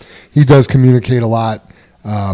When you see him in the yard, he's smiling. You know what I mean? Yeah. So, Yeah. so he's our people. Yeah, so there, Sweet. and that's the reason for the podcast. Just a little lesson. This for everybody. It'll help everybody else be better. Right. It's communication, and, right? And Walter helped with that. Right now, we're Absolutely. spitting it out. Yep. 100%. Next one, proper starting procedures to build air properly and not drag your trailer tires. I just get enough so the transmission engages and haul ass. Like Jim was saying earlier, right? With the colder weather, this job changes in the winter. Just so you know, if you haven't been here during the winter, the job changes, especially the morning, right? When it's cold and you're trying to build air and not drag trailer tires, you got to start the truck in a certain way, and this is a good time of the year to start practicing that, right? So the proper starting procedure will be you turn your key on, let it cycle, meaning you'll hear the bunch of clicks and the brakes and stuff like that, right? Once that's done, start your truck up. But you want to start the truck with both of your valves pulled, right? Your yellow valve and your red valve, they should both be pulled out. You will watch your air gauge build up to about 125 PSI. You'll hear your air dryer kick off. Psh, right? You're pushing your red knob. That was impressive. Yeah, I could do it better, but I haven't practiced. You're pushing your red knob, your trailer knob. If you watch your air gauge, your air is going to drop. It's probably going to go down a little bit below 100, maybe 90. Yeah, 90, I would say, Jim. Yep. Yeah. Okay. Now you're going to let that build up to 125 PSI again. And then you're good to go. Then you could release your trailer brake and drive away, right? Tractor brake, right? Tractor. I'm sorry. You can release your tractor, your yellow one, and drive away. But you do want to either look at your trailer tires to make sure they're spinning. When it's dark in the yard, that's hard to see. What you can do is you could put your truck in drive, get it rolling a little bit, flip it in neutral, make sure it still rolls. If you stop, you got a brake hung up or your trailer brakes aren't released. But if you use a starting procedure, I've never had a trailer brake drag doing that. Yeah. It's just a good proven way to do it. Fail proof. Yep. And Right. just so everybody knows, the second you start that truck, the air compressor is running, and it's trying to fill the air tanks on the truck. If your trailer brakes are set, it is only filling the air tanks on the truck, period. Yeah. So that's the purpose. Jam says, build that up till your air dryer pops off because it just filled both tanks on the truck, right? Then you charge the trailer. Well, guess what? It has to fill the tank on the trailer. So that's the purpose, and that's not instant. Right. You can't air a tire instantly, right? You can't blow up a balloon with one breath. Right. It takes several to blow up Yeah. that balloon, right? So then you have to air that tank, then release your trailer brakes. It's everything. It's just not instant, and we live in an instant world. A car doesn't use air, so the minute you release the park brakes, You're good. It's instant. Yep. Right. Yeah, and our trailers are different than other trailers you may have pulled. I mean, the axles also hold air. Everything is ran by air. Your tailgate latches, your Everything. Yeah, the auto inflation system. The other key that you're not aired up is that white light, that strobe, or just a solid white light on your rear left fender. If that's on or strobing, you're not ready to go. Yeah. Also, keep in mind with the cooler weather, it is very common for that white light to be on as you're airing up. Versus the summertime, you haven't lost any air. Wintertime, that already this time of the year, that white light's going to come on. You shouldn't be rolling until that goes off. Yeah. Yeah, and here's two sides to that coin too, Jam, because that white light, and this is difficult to explain, that white light will only work if there's more than 90 pounds of air in that air tank. So if you're in such a hurry, you release the trailer brakes, your brakes do happen to release because there's let's say 80 pounds in there, and it is enough to roll the brakes. But you have a tire that's low because you didn't do your pre-trip or post-trip, and you're driving out, and your truck just says 90 pounds, your trailer isn't at 90 PSI. There's no way. It doesn't work that way. That's, 45 feet behind that air compressor, or 50 feet behind that air compressor. It doesn't have 90 pounds back there. So it will not work to inflate your tires unless it's above 90 PSI. And then the white light comes on. So if you've left the yard and you've never saw your light, and you're going down 270 or I-70 and that white light comes on, you better get your ass over and stop on the side of the road, because you got something going on and it could be bad. Yeah. So stop and check it. Next explanation, because everyone's going, well, that's stupid. Why doesn't that work under 90 PSI? That's not stupid. That's a fail-safe. Because what that does is that eliminates that system from working in an emergency braking application. Let's say you're going down the hill and you've used all your air or whatever, or you're below 90 PSI. If you have a low tire that it's trying to air, or you need the brakes are way more important. So it's going to cut off the air to that tire. It's going to go, hey, there's other things going on that you need air for. It shuts airing the tire off and goes straight to your brake system. So it's a fail-safe, but it's only a fail-safe for those that are educated enough to understand how it works. I just learned something. I never knew that. Yeah. Yeah, good stuff. Yep. Next, check all your fluids during your pre-trip and your post-trip. We just had somebody go on vacation, that driver parked their truck, and somebody went to drive it the next day. 2 gallons low. On oil. 2 gallons. That's a problem. Not a quart, not 2 quarts, not a gallon, 2 gallons. Yeah, that's a problem. Yeah, and I think, I don't want to make an excuse for any person not checking their oil, but, if you check it every day and it's not using it,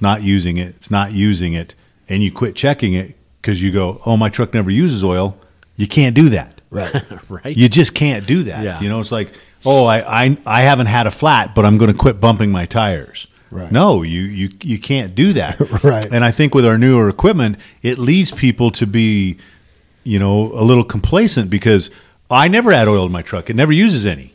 Our old trucks, they used to use it all the time. You had to put oil in it every day. Yeah. So you can't skip that step. It's so easy, too. It takes no time. It takes 30 seconds. That's it. But it's still part of your post-trip. It's still, yeah. I mean, you need to open that hood. You've already done all the work, if you're doing your post-trip, to look at it. That's the thing. That is the thing. And honestly, I check my oil twice per trip. You know what I mean? I check it before I leave, and I check it on my post-trip, right? The most important time to check it is your post-trip, because if it's low, you rather fill it at night and be able to roll out in the morning. Absolutely. Yep. Right? But why would you check it again in the morning? I check it again in the morning because maybe the shop did a short. Maybe something happened that I wasn't aware. Want to double check and make sure. Right. Maybe I topped it off the night before, and I want to make sure that it's at a good level. There's a lot of things that could happen in the time that you're gone at home sleeping. So yeah, and we've had some weird stuff too, where they'll as far as a breakdown too. I think we can draw oil or fuel into the oil. And you have some kind of problem, whether it's an injector or whatever, and you're like, hey, well, how come this is this way? And I think the same thing. I don't know if it's as common with water. Pull antifreeze into the oil, and you got a problem. That could happen when the engine cools down, Jim. So it's a good thing to continue. It's the lifeblood of your truck. Yep. That's all there is to it. 100%. Yeah. All right, big topic here. How do we make people engaged, and how do people not know we switched to Toro? And we already kind of touched on that a little bit, but yeah, we did. It's this podcast, it's the emails, it's the announcements, it's the company radio, it's the conversation. I mean, we used to do things so different, the mandatory safety meetings, and it was a positive experience for some people, not so positive for other people, and this is, they pass the word. I know you were asked about it. I know you were told about it, but if you're a new employee, just please listen to the podcast. You can do it at 10 minutes, 5 minutes. You can speed through the song. Grab the meat and potatoes of the podcast, but listen. Yep. This is our company's lifeblood, and then also your emails. If there's an email from Paycom or any kind of announcement, just take a few minutes and read it. You know, I don't know how you can go through, I guess I'll call it life, so disengaged with a place you spend All your time. Yeah. And it just, you know, and you think about other professions. Oh, a doctor. Oh, I'm just going to skip that. You know, oh, we're not supposed to do that. There's an infectious disease going around. Or an attorney, like, oh, they changed the law. Oh, I don't care about that. I didn't read about that. Or, you know, and those are professionals, but you're a professional. You know, if you're going to McDonald's and you didn't read your email about the hamburgers, maybe you can slip by. And I'm not belittling that job, because that's a hard job. That's a labor intensive job at you know. What's at stake? Yeah, what's at stake? Not people's lives. Exactly. And so how do we get people engaged besides going up to them and going, "Hey, you that just asked about the Toro and you don't know anything about it, put it bluntly, you're a dumbass." Because how did you miss all that? You're sure not engaged. Right? And I don't want to be that person that feels that way about you. Mm-hmm. You know, we are trying to offer something different here, a different experience, whether it's the podcast, whether it's emails, whether it's dispatch, whether it's the company radio, whether it's the CBs. We're trying to be it different, so everybody at some point is going to learn in a different way. And we're covering the bases. You said it, Jim. We're working very hard, you know, blood, sweat, and tears to get our message across. Yep. I don't know what else can be said about that. I was going to say some things, but I'm like, I don't need to. You hit it. You just have to be engaged in what you're involved with. Yeah. Yeah. If you're not, I mean, I guess this is what I would say. If we're not having the meetings that are mandatory where you sign in and we see you, we're not doing that. And you're not listening to the podcast, and you don't read your emails, you have no idea what's going on at JFW. Yeah, hands down. Nor do you care. Yeah. Yes. And that's not our people. That is not our people. Yeah, a stupid example, Jam, because I think about it, and whenever I go and, you know, might mess with one of my guns, you know, and from your class and stuff, if I haven't ridden a bicycle in a long time, I can still go get on it, not really think a whole lot about it. I can be shaky as hell and figure it out, go ride my bike, right? Whenever I pull one of my guns out, if I have not messed with it or not done it for a while, or I go shooting with you, I am hypersensitive about, am I doing all the right things? Right. Am I pointing the gun at my face? Am I not checking if it's loaded? Is it loaded? You know, and just look down the barrel. Right? Oh, just kidding. Yeah, I mean that, and I'm going to compare that truck to a gun. If you're not hypersensitive about that truck, you are missing so many things. Whether it's a simple flat tire. You know that maybe it's a flat tire that you've ran low, it's overheated, it blows apart, and when it blows, a motorcycle is beside you. You know, and kills them. That's on you. That's how simple but how important that big truck is. Nuclear verdict. Me going and riding a bicycle? Who cares? You know, if I can't remember at what temperature to smoke my ribs at, who cares? Well, ruining the ribs, that does suck. But you know what I mean? And the guns, that's just a good thing for me because I am really sensitive about that. You know, am I doing the right things? Because what will it cost? Not me. I mean, I would care, but I don't want to shoot somebody else. I could care less if I shot myself, but I don't want anybody else hurt. Right. Yeah, you never want the gun to go boom when you didn't pull the trigger on purpose. Yeah, right? I mean that's called a negligent. That people used to call them accidental discharges. They've removed that. It's a negligent discharge because you're being negligent. Same thing with the truck. If you're not doing your due diligence, you're not doing a good pre-trip, you're not paying attention to the speed, you're not coming down the hill the right way, you're being negligent. Yeah. At the end of the day.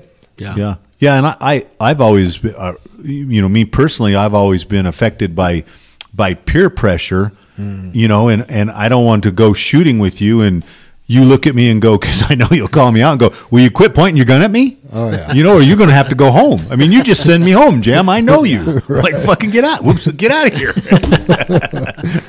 You know, and that's with that truck, you know. You can't take that chance. So... That was one of those where it's okay to use that that way. The passion. I was going to leave it in, but I did write down the time if you don't want it there. It's fine. It's fine. Great. Everybody gets my point. Oh, yeah. It's too important. You guys got anything else before we move on to questions from the audience? Now the next question, it's such a bummer. Really? Yeah. So Coleman Amara asks, how did the Allison transmission test go a few months back? It went well, didn't it, Dave? It did.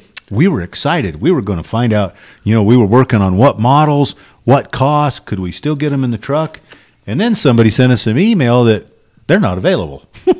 They just, Like national backorder not available, supply chain, or supply chain, national back order just weren't even available. So Coleman, there's another whole world as far as the Allison transmissions, what they could, good, bad, indifferent sizes, shifting, all that kind of stuff. And when we checked into it, when we wanted to order trucks, they weren't available, huh, Dave? Right. So not much of a story there. Is it something we can pre-plan for in the future? Probably, but I know to defend our manual automatic transmissions, they've gotten better and better and better. The programming, they're pinning the bearings, clutch life, different things like that. There's a lot of pluses, and they're still lighter and they're still cheaper. Yeah. So And it's kind of like Toro. We had to do some testing. yeah, yep. difference is Eaton's charging for the transmissions. Yeah, right. Exactly, Jam. Yeah. Yep. So That really does make Toro an anomaly. Like, hey, we want your business, but we're going to make it work before we charge. Yeah. yeah. They've not been, not one time, Jam. Never talked about that. That's crazy. All right, next question is from Paco, a.k.a. Vato Loco for the Lord. So I wanted to see if you guys can give advice on the podcast. So on my way back from Fairplay, I was loaded and ended up getting a few transmission faults going up and coming down. So your transmission pretty much freezes. You can't shift, and your engine brake does not work like it's supposed to. Thank God I kind of knew what to do and was not going fast, and my brakes were good to go if I needed them to work hard. You can go back and forth from neutral to drive, and it'll eventually kick the gear back in. Don't know if that's the right thing to do, but it worked for me. See if you guys can give some advice for someone new that might not know what to do. I mean, ultimately, I know coming back from Fairplay, there's not shoulder and places to pull over all the time, but I mean, ultimately, that's kind of one of those deals because almost every scenario is different. You know what I mean? We've got some similar stuff, but the first thing I would try, is if you can get off to a safe location to stop where you can shut the truck off, get out. Some of the stuff we're calling a soft reset as far as just that. Turn the key off, leave the truck sit for, I'm going to say a couple minutes for sure. I'm sure there's a time frame to it. 1 minute may get it, but I know a lot of people, 1 minute is actually only 30 seconds when you're waiting to get going again, right? So time it, take a minute, set your phone, and be sure you don't waste that 30 seconds that it took you to pull over. But do it for a minute. If that doesn't seem to fix it, I know you're probably in conversation with the shop, or hopefully you are. And I know we've actually had to do a hard reset where they've asked us to undo the batteries. And we have 2 negative cables in there. Don't ever mess with the positive cables because they're positive, they're hot. If the wrench bumps from those to a ground, it'll arc real bad. You could have a problem on your hands. But just undo the 2 negative cables. That resets the batteries or resets the computers. Hook it back up, turn the key on, wait for the reset, and then go ahead and start the truck. Let it go through its diagnosis. That's where we're getting a lot of these faults is on startup, or startup is causing them. So we'll go over that again right quick. When you start the truck in the morning, turn the key on to the on position and let it physically go through all of its tests. It's testing every computer. There's 7 computers on there now. We got onboard diagnostics everywhere. It's got to check all the sensors. It's got to go through its program. If you just turn the key and hit the button, it hasn't done its job. So you need to go through that key cycle and let it go through its operation, then start the truck. I kind of tell everyone, usually you'll hear it testing the ABS brakes, and it goes through the steer axle, the drives, and the trailer. Then once it comes back to the steers and it's done that, it's usually completed all of its tests. Go ahead and start the truck up. So kind of got off on a side note there, Paco, but great question. And, I think it's in conjunction with dealing with the shop. That's my first suggestion is pull over, do the key reset. If that doesn't get it, again, you're going to have to test it, find a spot to pull over again and undo the batteries or limp it in like you did. I mean, I heard you on the radio yesterday and you were able to get it in here. So I don't know the circumstances, but there's so many things that can go wrong on that. And unfortunately, that's the technology we have nowadays. That's where we're at. Thank your government for this stuff, you guys. They're giving us things that we didn't ask for, but it's coming. Yeah, I think in Paco's question there too, we should talk about it is he said that, his brakes were good. He was in control of the vehicle. So if something happened, he was able to get stopped just like Dave suggested and stuff. But that's that what if. You haven't come down the mountain so hard that your brakes are already hot, right? And you can't stop because of traffic. You can't stop because you blew a tire. You can't stop because you got a transmission fault. It's all the first steps are being in control on being prepared for the what if. I think that is the best way to handle any of those situations, Paco, is not to be so out of control that you can't go through all the steps that Dave just mentioned. And I'm sure he probably missed some. He talked about letting the truck key that's causing some of the faults. Think about you getting up in the morning. How sharp are you when you first wake up in the morning? Is your brain all working and you're all together? That's the same thing. You're waking that truck up. Give it a chance to go through its system. And then I want to back up a little bit and mention about the air. The air on that transmission, is controlled a lot by the air. So if you're rushing that transmission to do its job without the proper air pressure, it's not going to work the same way either. It's air controlled through the valves to make the shifts. And again, you're rushing it. You're not allowing that piece of equipment to do its best job for you because you're not doing your best job. And it starts with you on every situation. Yeah, and it's something we don't talk about enough, but it's that this bugs me when I say it's that time of year. We need to start draining our air tanks. Mm-hmm. You should drain your air tanks every day. We actually build more water a lot of times in the summer because of the heat, because of the condensation. You know what I mean? Everybody assumes that temperature flow in the wintertime. We're pumping water and moisture through that air compressor, right? And that air compressor is getting up to 200 degrees in that air system. It's ridiculous how hot they get. And we should be draining our air tanks every day. Do we have air dryers? Do we change the air dryer cartridges every year? Absolutely. We have both. But just like Jim said, everything is so micro-sensitive anymore.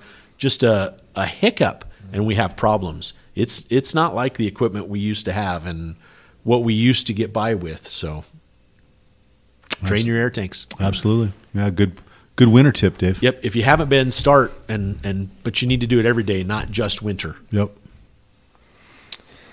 Safety topic of the week is brought to you by Amber Carolus. And this is kind of crazy. I got this email. Well, I saw it this morning from Amber, and it's a story about her at a red light yesterday and how scared she was. Yeah. And just last week we blew a red light and caused an accident, which is one of her fears. So she writes, I've been sitting home for about an hour since I've been home and wanted to share something with you if you wanted to share it on the podcast. I was on my way home and was almost hit by a box truck on 104th and Riverdale Road. If it wasn't for God in my ear tonight, I probably wouldn't be here writing you this. I usually always follow a 3-second rule when a light turns green, as people always run red lights, and it's becoming more prevalent than ever before. So I'm assuming the 3-second rule is the light turns green, she don't go for 3 seconds. But that seems like a long time, but it's definitely worth pausing and looking to see. Oh, right? for sure. At least always look. Oh, my God. You leave an intersection, the rule that we were taught, look both ways, right? Yeah, look both ways. Yeah. Where I grew up in Queens, you look both ways, and then you look both ways, and then you look both ways, and you're walking and you're looking, and same thing with cars. Don't assume people are going to stop for you, right? That 3-second rule has not applied for me for a long time, and what was a 3-second rule turned into a 7-second rule now, feeling like it should be a 10-second time lapse, or is that even really enough? Should we just stay home and not drive anywhere? She didn't write that. That's my commentary. Right. Here's the interesting thing. Amber did a Google search, and Colorado is ranked number 6 in the U.S. to have the most red light runners, resulting in 863 deaths and 143,000 injuries in a year. 863 people lost their lives for somebody running a red light. 863 phone calls have been made to somebody's loved one to tell them they're not coming home today. Wow. And you wonder why there's nuclear verdicts. I just want, so she continues, I just wanted to share this as life can flash before your eyes, and I can't help but to think of the JFW family and especially all the drivers. Please be careful out there and always keep your eyes open. Safety has no blind spot. Thanks, Jam. So there Good it job, is. Amber. Yeah. Yep. And that and I'm not going to belittle the accident, but it's a tip for everybody that's driving. We ran the red light.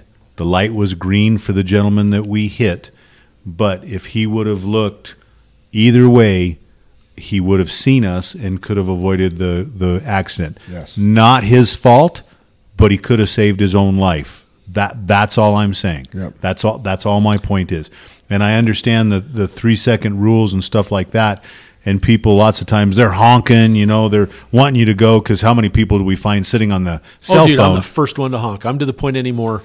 If the light turns green and the car in front of me doesn't move, Get off my Right. grass. but because you're going to sit there for 15 seconds And miss the until they light. put the phone down, Yeah. right? And I just, Yeah. it's But there's that thing of letting off the brakes, moving a little bit, and looking both ways. Absolutely. So you're engaged in both processes. you're in control. You're in control. You're Exactly, controlling your Dave. destiny. You're Yep. not dur.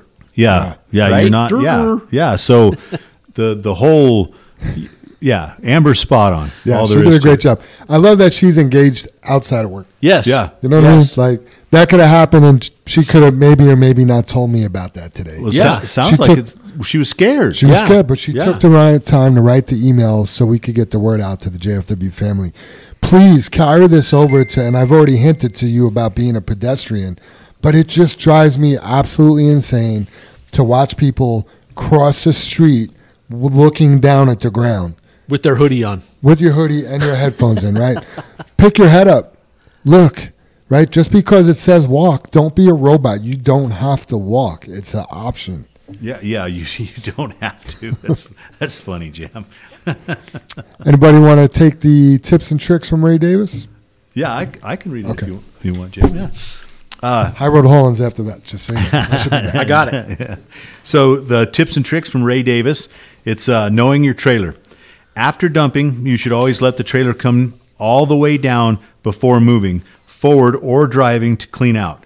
There are still drivers that are driving with their trailers up in the air. That's a big deal, you guys. Listen to that. Just let your trailers all the way down, and there's so many. I don't even want to interrupt. There's so many reasons why to do that. But when you don't let the trailer all the way down, driving, it flexes the trailer side to side, putting wear and tear on the bushings.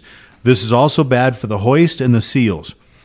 Also, driving with your bags empty can pinch your airbags when it's bouncing around, and it is an easy way to blow an airbag. We are lucky that we have such nice equipment. Let's keep it nice. Remember, if the company isn't making money, then you're not making money. If the company is spending money on fixing equipment because we're not doing our jobs, that is money we lose out of percentage bumps, Christmas bonuses, and having new equipment. Also, do you know how to check to make sure your air inflation system is working? Under the trailer in front of your axle is a box. On the box, there is a Schrader valve, or on the closest tire to you on the trailer will be a Schrader valve that you can check to make sure it is working properly. So just to, capitalize on that, what Ray's talking about is a Schrader valve is an on and off looking butterfly switch. I don't know how else you kind of Well, it's a describe valve it. stem. A valve stem. It's a valve stem. Yeah, The yeah, and you Schrader can- valve is the little Yeah. deal you push in the center, like to let the air out of your tire. I guess you can poke it in. I'm messing it up, Dave. I'm thinking of Schrader valve. I'm thinking of to shut the box on and off Sure, when I shut sure. the box off. But the Schrader valve, Dave's exactly right, and it is a valve stem with a valve core in it that you can make leak, right, Dave? Absolutely. And it'll make the light come on and off by just holding the valve core in the Schrader valve and create a leak to check your light. Yep. And I think we've added that to all the last new trailers, or it's came with them, Dave, or somebody might not have that. Right. I always love to be definite and go like, all the trailers have Yeah, those, and then yeah. somebody texts me like a picture and goes, no, this trailer doesn't have it, or it's in this spot or whatever. Yeah. So Yeah. that's what you're looking for. I'll Right, give you that. right. Right. Or we we've used to- tried to be sure it's on everything. Sure, because we used to have the guys, you'd unscrew the hoses off the hub. It was a pain the in the tire ass. hub, Yeah. and it was a pain in the ass. But you could definitely simulate a leak in the tire, and man, it worked Yeah. spot on. You could Yeah. check that light. That's what this is for. You can stick a pen or stick or Whatever in there, whatever, and right? make it leak, and the light should come on. Easy check. And then Ray is spot on about not moving with that trailer in the air. It is definitely hard on the hoists, the pins, everything that. It's like driving with your hood up. Yeah. You can't drive around and do a good job if your hood's open. Yep. So let that trailer engine down. might What- look cool, but Wasn't designed to be ran that way, right? nope, not at all. And who taught you that? We didn't teach you that. Don't do I it. think all the trainers do. Yeah. I've seen them come into the yard with the trailer in the air. Right. So yeah, thanks, Ray. Way to go, buddy. Yep. And where's the Yeah. where's the sign off? Where's Stay Cool on Your Stool? Yeah. Ray 0013. Yeah, Man. man. Letting us down, Ray. Yeah. Well, he didn't let me down because he sent it on like Monday, and I usually get it Wednesday mornings. So, Oh, that's Funny. great. All right, time for some High Road Hauling. I wrote up. This is going to be my best Super Dave impression. Here's your High Road Hauling. Oh, funny. I really like this one. I really like this. Maybe you should do it. So this week is called Stop Worrying About Things You Can't Control. And boy, that's hard to do, isn't it? It is. That almost, you can create some internal drama with no one but yourself worrying about things that are not in your control. So worrying about things beyond your control is an extremely common problem. Excessive worry can cause anxiety and stress. Most people worry sometimes, but when it starts affecting your day and night, you have to stop. Easier said than done, but here are some helpful ideas from the experts. Number one, be aware what you can do. That's can do. Some things are within our control and some things are not. We must recognize how to separate the two. Melissa Day, a therapist and speaker, says being mindful of what you can do will help you experience freedom from stress and worry because we can only work with what we have. Notice all the brilliant things you can do every day for yourself and others. I love that point, that you can do for yourself and others. So, number two, let go of what you can't control. This helps you control your emotions. Needing to control things is a natural human emotion. When we stop trying to control the external circumstances, such as other people's actions, we can focus on what we can control. Dr. Linda Shaw, a neuroscientist and business psychologist, says to accept that change happens all the time and to keep an open mind so when things don't go as planned or hoped, you can let go easier. Number three, challenge your negative thoughts. Amid the endless loop of worry, you may find it useful to step back and question the validity of your thoughts. Where is the evidence? Have you confused thought with a fact? Boy, we run into that a lot, don't we? Yeah. What people think and what the facts are two different things. So we love the facts around here. What would a friend say about your thoughts? The NHS suggests exploring other ways of looking at the situation, while the experts at Purple House Clinic recommend not giving power to upsetting thoughts. Number four, practice mindfulness and living in the present. Chingay Tobin from Black Swan Relationship Academy suggests practice being in the present moment by first following your breath as you breathe in and out. This will bring you back into alignment and clear your mind. Number five, limit exposure triggers. If certain news, apps, social media, conversations, or events trigger worry or anxiety, consider reducing your exposure. Pay attention to how you're feeling and know that saying no is okay. Number 6, use breathing techniques. Focus on your breathing helps distract you from anxious thoughts, and by activating your calming parasympathetic nervous system, says Christina Reinoff, owner of So Yoga Wellness Academy. Ooh, there we go. And the last one, number 7, seek support. Finally, share your concerns with trusted friends, family members, or a therapist. Talking about your worries can provide a fresh perspective, emotional support, and potential solutions. And the quote of the week is an old Norwegian saying, "There is no such thing as bad weather, only bad clothing." I like that. That's almost a Confucius. Appreciate your sensitivity today, Brother Dave. Yeah. You did a good job. Thank you. I appreciate it. Final thoughts? You two are killing me. Jab, jab, jab, jab. Yeah, I want to read this to everybody because I think it goes with the whole group. Even if you don't hear it and you're doing a great job or not struggling, and then there is, like you said, Jam, there's a lot of life going on right now, so there's a lot of people struggling. Yep.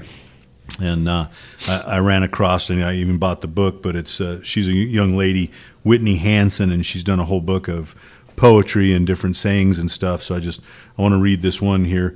It says, "I am proud of you for things that no one has seen.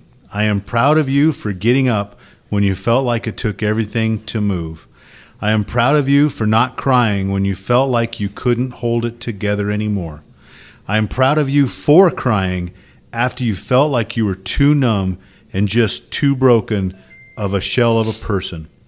I am proud of you for walking away from someone who is hurting you so badly.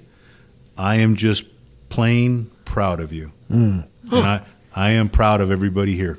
That's awesome, Jim. That is awesome. Thanks. Yeah. When do you find time to read? I don't. Actually, Jim, and I told you the other day, I joked with you, I have time to read, but I read like 6 pages and it can put me to sleep in a heartbeat. No matter usually how interesting. You need better books. It has to be a really good book, Dave, because it's usually at the end of the day, right. And it's a download for me. So Sure. Yeah, sometimes it's just much easier. I love an audiobook. Right. It's just much easier to listen. Sure. It's like Well, the that's podcast. why you're falling asleep. Not having to physically stay awake and do anything. Right? And you can close your eyes. That just makes you like, Really go you're to not sleep, having to right? watch anything, right? That's just like, calming music. Well, my closing thoughts, I kind of wanted to search something this morning, and it's really actually a really good from WikiHow on To Do Anything. And, we talk about the accident, and we talk about how to do the right thing. And, we talked about, Jam. I mean, you can apply this to all these things here at work. When I say how to do the right thing, how to clear that intersection. We ran a red light, right? We didn't do it right. The send it on the shirt, the flames on the truck, the, showing up here and leave me alone on the shirt.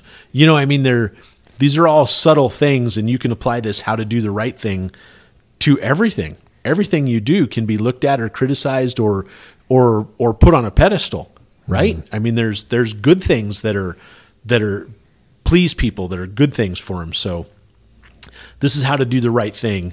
And these are just the highlights. I'm not going to read all the little bullet points, but it's 3 parts. And number 1 of part 1 is take a step back to rationally think through the situation. Now, I know you think, gosh, I'm just driving through a light. How difficult is it? Well, apparently it's difficult enough we couldn't do it.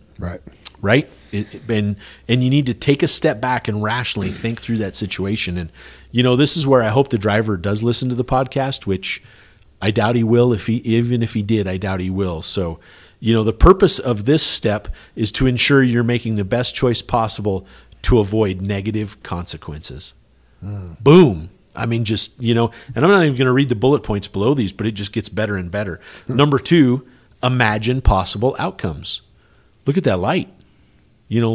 Like Jam said, thank God that guy was uninjured and walked away, right? Think of the other outcomes. We've talked about them this whole podcast, right? That Think of the outcomes that could possibly happen because you're making a particular decision. Evaluate all or potentially important outcomes so you don't decide on an impulse. I mean, this when I hit this morning, I'm like, oh my gosh, it's tailored to us, right? Yes. And this is everything we've talked about on today's podcast. Absolutely everything with the accident we had. And we talk about slowing down. You can make these decisions a heck of a lot easier if you're calm and relaxed and slowed down and not just going balls out, right? So number 3 is, again, love this one. It just hits everything. Consider any other individuals involved. Ah, man. What, think of somebody else? That's a thing? Right? But I got to get this load. I need some more money. I got to make some more money. Doing the right thing isn't just about you. Most of the time it involves others, and correcting a wrong holds the possibility of crossing others. On the other hand, other people may help you solve any conflicts and aid in you deciding what to do. Try asking these three. Well, this gets off into bullet points, so I'll just stay on the main ones here. Can I just ask you a question on that, Dave?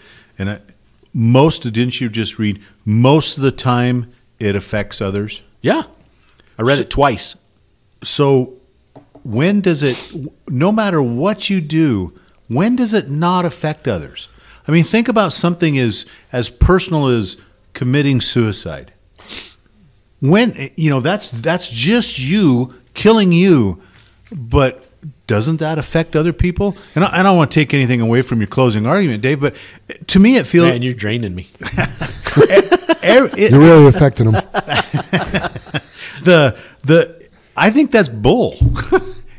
What we do always affects everybody, no matter what you do. That's Dave. what it's saying. Yeah, but it said most of the time. Oh, bull. Jim's saying every time. Every time. I guess that's every the part. decision you make, someone's affected. Yes, Dave. Yeah. Go ahead. Yeah. So this is for you, part 2, number 1. Staying calm. Try not to overthink or overanalyze the situation, your reaction, and possible income. Doing so could result in several things that can affect how you go about doing the right thing. And that's just not being a spaz. You make a calm, collected, analysis of the situation and you move forward. Number 2, keep your emotions in check. An emotion can quickly become too much to handle. That could be anger. It could be, silliness. It could be sadness. All these different things that affect, so keep your emotions in check. Can I interrupt? Sure. Go ahead, Jim. Just talking about being calm and making rational decisions. So I can't remember who it was, but the other day, the day of the accident, somebody commented on you guys. They were like, the brothers seem really calm for what just happened. I'm like, well, they've been down this road before, and they know that, not being calm is not going to help anything. You know what I mean? Trust me, we were ducks. Oh, yeah. We were calm on the outside and just not churning on the inside. Yeah. So number 3, talk to someone. This can relieve any pressure you have on yourself. It always helps to talk out problems and what you're struggling with. I don't know anyone that they're having problems and you pull them aside and you talk to them and they're like, wow, thanks. That sucked. Yeah. Yeah, right. Yeah. You guys aren't helping my final thoughts out at all. No, but you're right. And I've had this conversation with a few drivers in the past couple of weeks, like, especially men. Sometimes we're really good about just pushing it all down. Just bury it. Yeah. Don't talk about it. Yeah. Well, there's one problem you're not talking about. Then you get another problem. Let's not talk about that one. Right. Then now all of a sudden you got 10 problems you don't want to talk about it. And then what happens? You blow your top. And most of the time, those decisions don't affect anybody. Right. Yep. So talk to someone. The last number 4 of part 2 is evaluate how you handle the situation, what your thought processes were like, and if applicable, who you spoke to for advice. Doing the right thing in the moment of need is only half of the work, and the other half lies in the personal growth you go through. So here we are talking about taking that advice. If you're watching someone do something, go mention something to them. Hopefully they'll evaluate how they handled that situation and have some personal growth amongst themselves. Love it. And then there's 3 parts or 3 bullet points left of part 3, but I love part 3. It's maintaining reputations. We all kind of have a reputation. We develop our reputations, and it's how we act, or it's how we handle things, or it's how we respond to things, or it's how we treat people. But every one of us has a reputation. And, man, to change your reputation, it takes a lot. Because it took a lot to build that reputation. Good or bad, you've garnered a reputation. I mean, first impressions could be your reputation right out the bat. Right. And if you got a bad first impression and a bad reputation, it takes a lot. Absolutely, Jam. Yeah, no, I get it. So number 1 of that, carry out what you do in a manner that appropriately represents you, and here's your favorite part, Jim, and others. Your representation and the representation of others should be kept in mind. So again, I mean, how do you want to look? Run that red light or stop for it? So then the part or number 2 of that is touch base with others and act as soon as possible. Doing right by others is just as important as carrying out a right deed to avoid guilt. It doesn't have to be a formal group debrief, but speaking with other involved individuals afterwards can relieve some residue tension.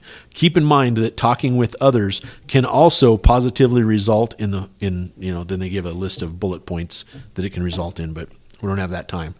The last one here of part 3, let everyone make his or her voice heard.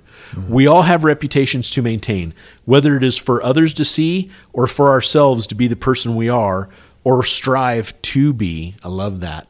Whether it's the person we are or the person we strive to be, it is important to keep in mind how we represent ourselves and represent others. That's awesome. I loved it. I mean, That's great. I'll make a copy for anybody that wants one. I want a copy. I love it. That was like 2 High Road Hollands in a row. Right? Yeah. Right? I got to talk about that a little bit. Dave, thank you. You just changed my life. I'm dead ass serious. It's not funny at all. I'm here all day. 41 years. 41 years I've been doing this. And I don't know how many times I've looked at everybody and I said, all we have to offer is a service. I've been wrong for 41 years. Wow. There's 2 things we have to offer. Whip it on me. Our service and our reputation. There you go. Love it. And let that go all these years, Dave. Yeah. That is so wrong. Man. So wrong. So thank you. I appreciate that. Of course. Well, I'll just wrap it up with my little final thought. No, just kidding. I actually really love this final thought. It comes from a sermon from a few weeks ago up at Red Rocks. Pastor James Powell says, and this is so good, reasons never remove responsibility. Think about that, right? Reasons never remove responsibility. Yeah. If we keep allowing our past pain to trigger God's present moment, we'll forfeit our future.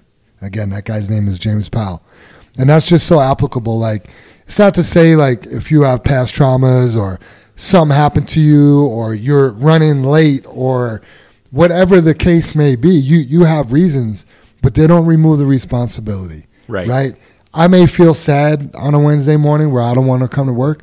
I have a responsibility to come in and do this podcast. I mean, also to work at JFW, right?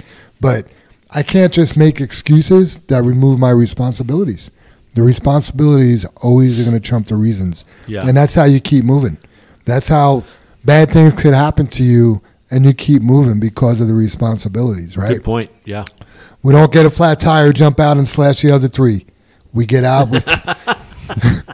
Every time you say that, it cracks me up. We get out, we fix a flat, and we keep going, right?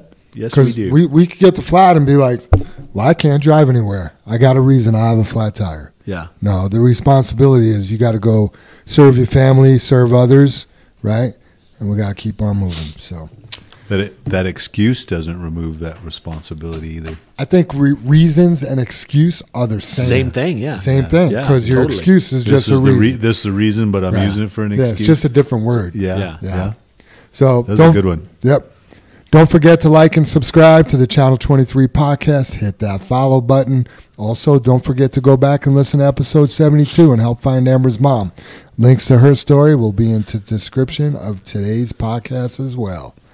Let's say the creed and get on out of here. Sounds good. Together we face and overcome all that stands before us. Together we are accident-free. Together we joyfully create honest value for those we serve. Together we celebrate our differences and respect those with whom we work. Together we're accountable for our words and our actions. Together we are the JFW family. All right. Perfect. See Have a y'all. great Have a week, safe everybody. week. Thanks, everybody. I wrote up. I rode up. I see those big, bright, shiny red trucks just a trucking down the road. Those big, bright, shiny red trucks just a looking for another load. Well, it's a family tradition, any Rocky Mountain day. Our fathers before us showed us the way. We work for asphalt cowboys and concrete kings, but that's never been a problem, cause we got diesel in our veins. We've got diesel in our veins. I see those big, bright, shiny red trucks just a trucking down the road. Those big, bright, shiny red trucks just looking for another load.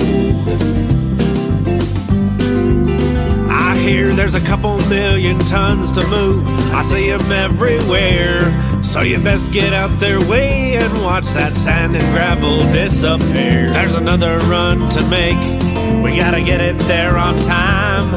And we got what it takes to lay it all out on the line. We'll lay it all out on the line. I see those big, bright, shiny red trucks just a trucking down the road. Those big, bright, shiny red trucks just looking for another load. Those big, bright, shiny red trucks got the best drivers in town. They got all the tools they need to keep that hammer down. When they hit them scales, they won't need to dodge them, won't need to duck them. They just keep that hammer down, and they keep that diesel trucking. Keep that hammer down, and keep that diesel trucking. I see those big, bright, shiny red trucks just a trucking down the road. Those big, bright, shiny red trucks just a looking for another load. They just keep them doors closed, keep them butts in their seats, cause those customers are calling, and those red trucks can't be beat. They've gotta put the hammer down and pick up another load. Get it off the ground, keep them eyes open and on the road. Keep them eyes open on the road. I see those big, bright, shiny red trucks just a trucking down the road. Those big, bright, shiny red trucks just looking for another load. Breaker 23, anybody got a copy on that Channel 23 podcast? Welcome, and thanks for listening.